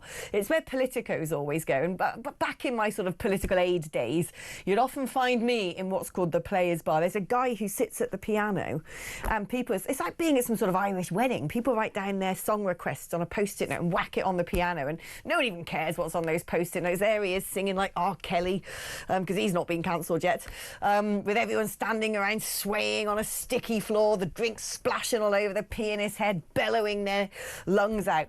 And it'd be like the Labour Party in there, the Conservative, everyone sort of UKIP as I was back in the day. Everyone will all be around sort of enjoying the moment. And then you get people from the West End bleeding in when they come off the stage and, you know, the ones who can belt out a good aria or whatnot, standing behind the pianist singing. It's honestly, it's one of the best bars in the world in Charing Cross. I haven't been there for about 10 years because I'm old now. I can't do a late night. And that thing goes on till about 3 a.m, believe me. But it is, it's a good old scream, that place. If you happen to be visiting London, like, what should I do tonight? That's where you need to go. Under the Arches, baby. Opposite Heaven nightclub, Players Bar in Charing Cross. Giving you a shout out because I had some good times there back in the day. Hello, Alex. Really good to know you are with us every evening this week. Correct, I am. Great to see Suella join Reform. I think Esther McVeigh should join as well. That woman has such good hair. I mean, seriously, every time I see Esther, I'm like, mate, how do you get that bounce and that volume? It just sits perfectly. People say that Reform is Tories 2.0. I say Reform is doing what the Tories were supposed to do. I have total faith in Nigel as leader. He won't let anyone in that doesn't deserve it. Rock on Reform. No name given. Joanna in Salisbury says, hi, Alex. Polanski is weird. Well observed. Correct. And he does look like the Village Hall Tribute Act missing member of Hearsay. He really does, doesn't he? Andy Burnham looks like a Thunderbirds doll. I kind of know what you mean. He does rather, doesn't he? Yeah. I see. Yeah. I get where you're coming from. I mean, as many of you who listen regularly know, I always called Sir Keir Starmer Lego head because he just has this impossible hairstyle that's sort of, you know, it's so plastic, it doesn't move. He reminds me of like those little Lego characters you get, or the bigger ones who were on Duplo, but I'm not sure they had hairstyles. But I was looking at Shabana Mahmood earlier and I was like, oh, yeah, she's kind of got that Lego hair as well. The bob. You know, this sort of, it looks like it could be a sort of plastic headdress just whacked on top. No sort of, you know, nothing blowing in the wind there. It's like Ursula von der Leyen, looks like an Elnet advert. I mean, I thought perms are well out of fashion. That woman could be on the side of a hairspray bottle. Hi, Alex, great show. Norman Wisdom's films were the only films allowed in Albania, says Sue from Essex. Are we talking the only English language films or just the only films ever at all? Just Norman Wisdom films, because that'd be a really weird government policy. Like, oh, do you know what we're going to do as, you know, Albanian culture secretary back in the day, sitting there going, right, you know, we need to make sure that the minds of the young aren't being corrupted by all of this trash coming over from Hollywood. I know, from now on, the only films to be played in Albanian cinemas must include Norman Wisdom. I like a factoid, can I just say, Sue? That was a delight to learn. Funny thing, says Matt, the proper use of offence in this context is to take offence at. I think that's pretty important. It points to whose responsibility your feelings are. I feel like I've got to read that about 3 times, Matt. I don't know if I've just been in this studio so long that those words aren't making sense to. It's too grammatical. I've actually got the cryptic crosswords here to do on the train home, but I think I'm going to have to figure that riddle out before I can get stuck into the Telegraph. Hi, Alex. Great to see you back. Thank you very much. I was only away a week. Calm down, guys. I have to take a holly bob from time to time. I worked all over Christmas, you know, and I had that lurgy. And believe you me, I was walking around the Great Pyramids, seeing off the last of whatever flu-type thing struck me down during the festive period when I sat here and had to use advert breaks to try and cough up the contents of my alveoli. Phil in Portsmouth says, hi, Alex, great to see you back. Imagine if they made a remake of Blazing Saddles. It would last about 45 seconds. Oh, Mel Brooks. Oh, no, my favourite one is Men in Tights. Oh my God, when I was at university, we had this VHS player and all we'd do is just watch tapes. We didn't have a TV, like just an old, you know, big square telly and an old VHS player. And we had A Knight's Tale and Robin Hood Men in Tights. I don't know what it is about like knights and archers and all the rest of it that we were seemingly drawn to, but we just watched it over and over again. There was that amazing bit of that, the blind guy, he literally had a really sort of politically incorrect name like Blinky or something. Anyway, there was the guy, the blind guy, and it's the end scene where they're all fighting in the castle, and he was actually quite a good swordsman. And, you know, they're all sort of running up and down this big sort of facing off King John's army. And you see him with his sword going whack, whack, whack, whack, whack, and then it's sort of, you know, other bits of the intrigue are happening. Then it goes back to him, he's going even faster, like a ninja in fast forward, swiping away with his sword. And then it's sort of, you know, other bits of the intrigue, fights going on up and down stairs, people swinging from medieval chandeliers. And then it sort of zooms out and you see like whack, whack, whack, whack, whack, whack, whack, whack, whack, and he's actually just going after the wooden pillar holding up the ceiling. And then it zooms out again, a little bit more intrigue. And when you come back, he's there just covered in sawdust. That was the sort of comedy I used to really enjoy, but you probably can't do that anymore because that would just be disableist or really insulting to blind people.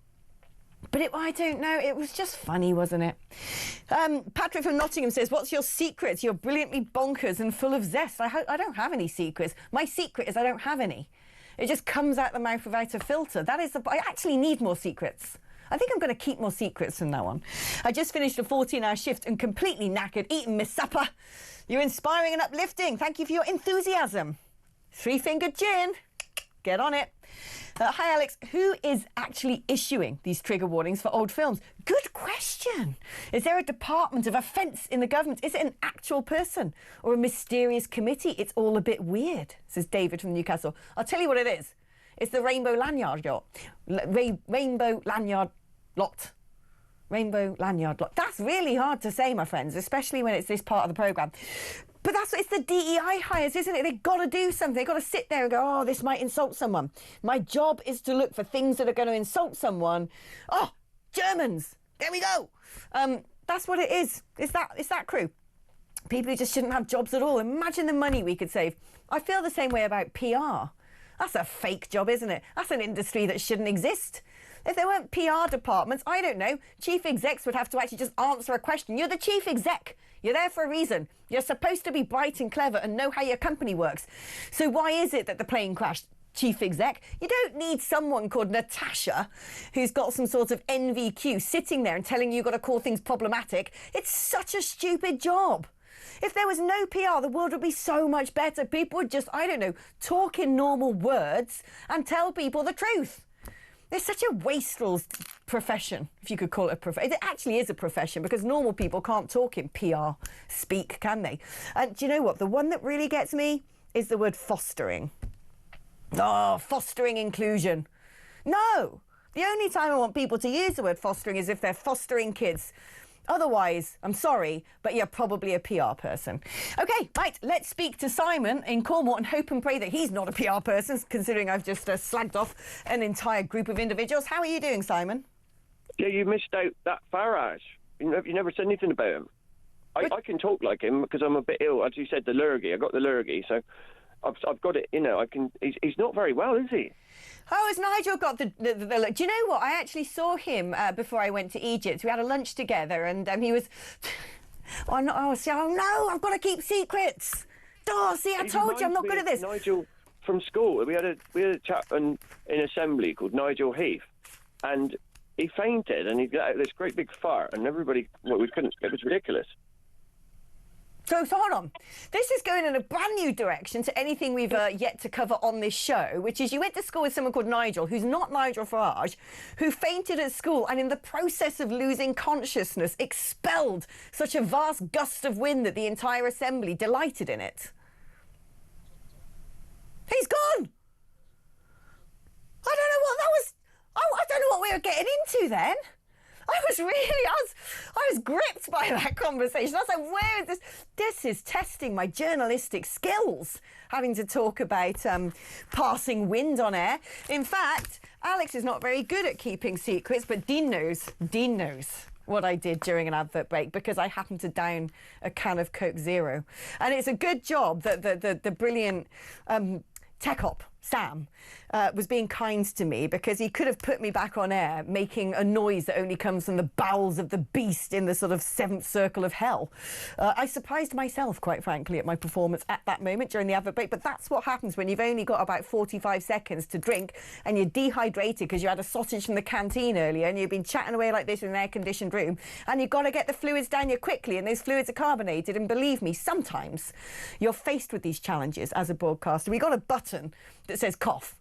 And you can sort of get away with it, right? Every now and then, if you press the cough button, I'm going to do a cough, but a concealed one where you sort of grit your teeth and you go... You didn't see anything. You might have seen my sort of Lady Adam's apple moving up and down as I tried to dispel a little bit of catarrh from inside my esophagus. But it's very hard. There's no button that says burp. Very hard to get away with that on air. And every now and then, do you know what? Humans are humans, and you've got 3 hours live chatting in a studio. It's a minefield out there, people. OK, let's speak now to the fabulous Georgina in London. Hi, Georgina. Long time no speak, my darling. How are you?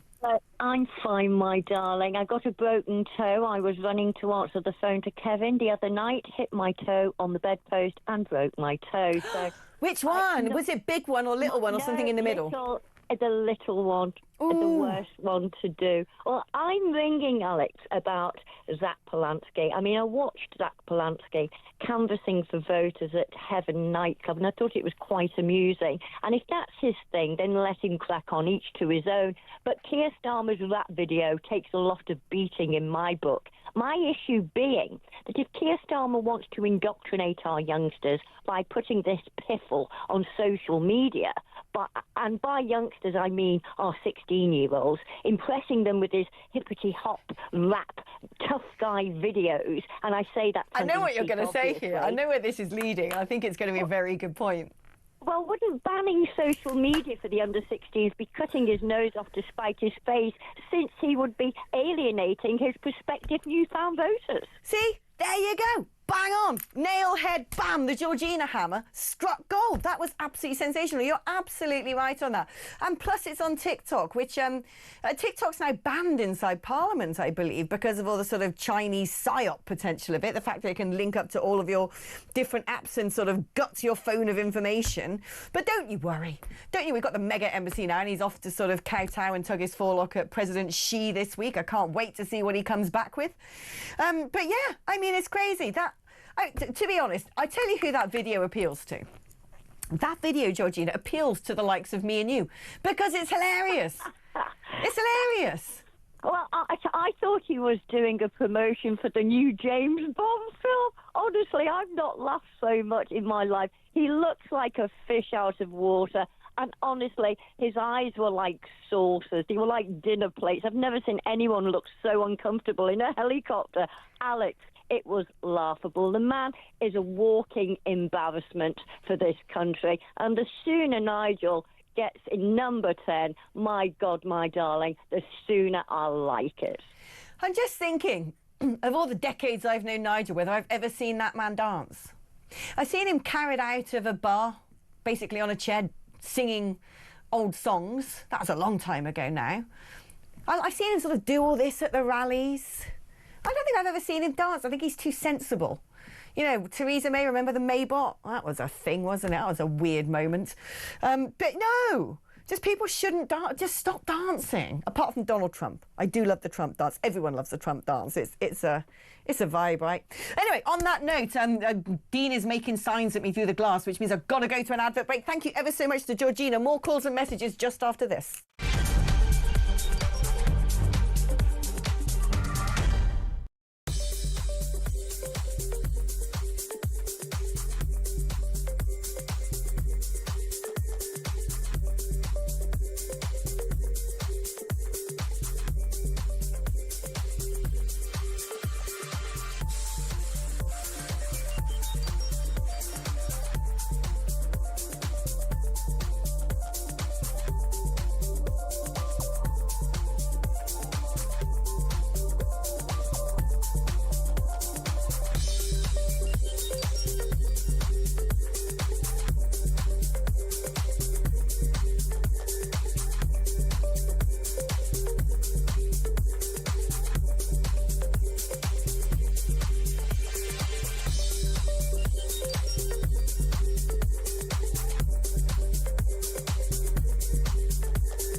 Every Monday to Wednesday, midnight until 1, it is Talkback.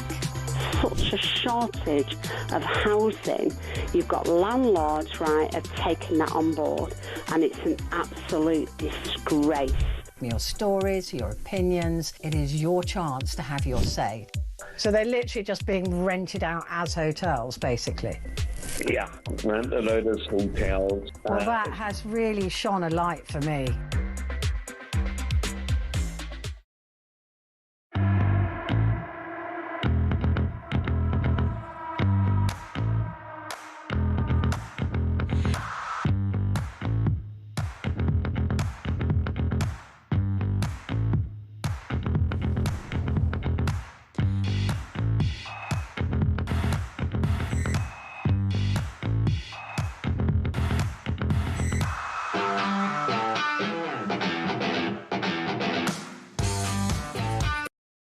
Across the UK, on DAB+, on YouTube, on your mobile, and on your side. This is Talk. That's some more exciting messages about the popularity of Norman wisdom in Albania. Thank you for sending me this, Mark Hill. What a brilliant nugget. Wisdom became a beloved cultural icon in Albania, where his films were among the few Western imports permitted under the regime of Enver Hoxha. I don't know if that's how you say that name, but sounds good. I love this. Who knew? That is wisdom about Norman wisdom. I love it. Alex, these people putting trigger warnings on films are just trying to justify their own jobs. Well, exactly. They've got to have something to ban, haven't they? And Joanna from Salisbury again, a remake of The Good and the Bad and the Ugly fits a few politicians in those parts. Yeah, I think most of them are just bad and ugly. Let's have a quick word now with Karen, who's in Bournemouth. How are you doing, Karen? I'm good, thanks, Alex. How are you? I'm all right. I'm ready for home, but I've enjoyed the last 3 hours. Well, I hope you have a gentle journey. No, what I wanted to say was about Shabana Mahmood and her big announcements that she's making. These are all made just because she wants to be leader of the party. But once the Islamophobia law comes in, the police will be completely defenestrated anyway. And one other thing I must disagree with you on. The best Mel Brooks movie was History of the World Part 1. Oh, so I've not actually seen that. Oh, you got to. It's very difficult because it came out on Betamax. Is it knocking about the archive somewhere? Will I be able to find it on demand, do you reckon? I'm sure you'll be able to find it. Yeah, I mean, Mel Brooks was an absolute treasure. He was funny. That was proper fun. I tell you what, I watched One Foot in the Grave the other day. It popped up on telly. I loved it. I really, really enjoyed it. I was like, oh my gosh, this is actually really good. Oh, yeah. But I mean, I think he's probably the best comedian ever. Who, Mel Brooks? Yeah. Yeah, he was a brilliant writer. He really had a gift. Because it's just, what I liked is it was just funny. It was sort of ludicrous. It was hilarious. It was sort of slapstick, but very, very cleverly done. And it wasn't sort of spiky or gnarly or edgy. Everything today has to have a sort of psychodrama subtext, doesn't it? Or DEI heavy. You don't just have that's plain and simple, just laugh out loud funny anymore. And I think it's not good for society. It's illegal, isn't it? I mean, you're not allowed to laugh anymore at all. No, I know. I mean, goodness gracious me, you think you got me for the next 4 days and I'm going to be presenting them all. I'll probably be in prison for the sort of show we had tonight. Me and Stephen Allen, joint cell. That would be enjoying. Well, actually, do you know, I wouldn't mind being locked up in a prison cell with Stephen Allen because it'd certainly keep me entertained. And to be honest, after the amount I went wild at the buffet in Egypt, I could do with a few sort of bowls of gruel to replace my... Stick a file in your cake and send it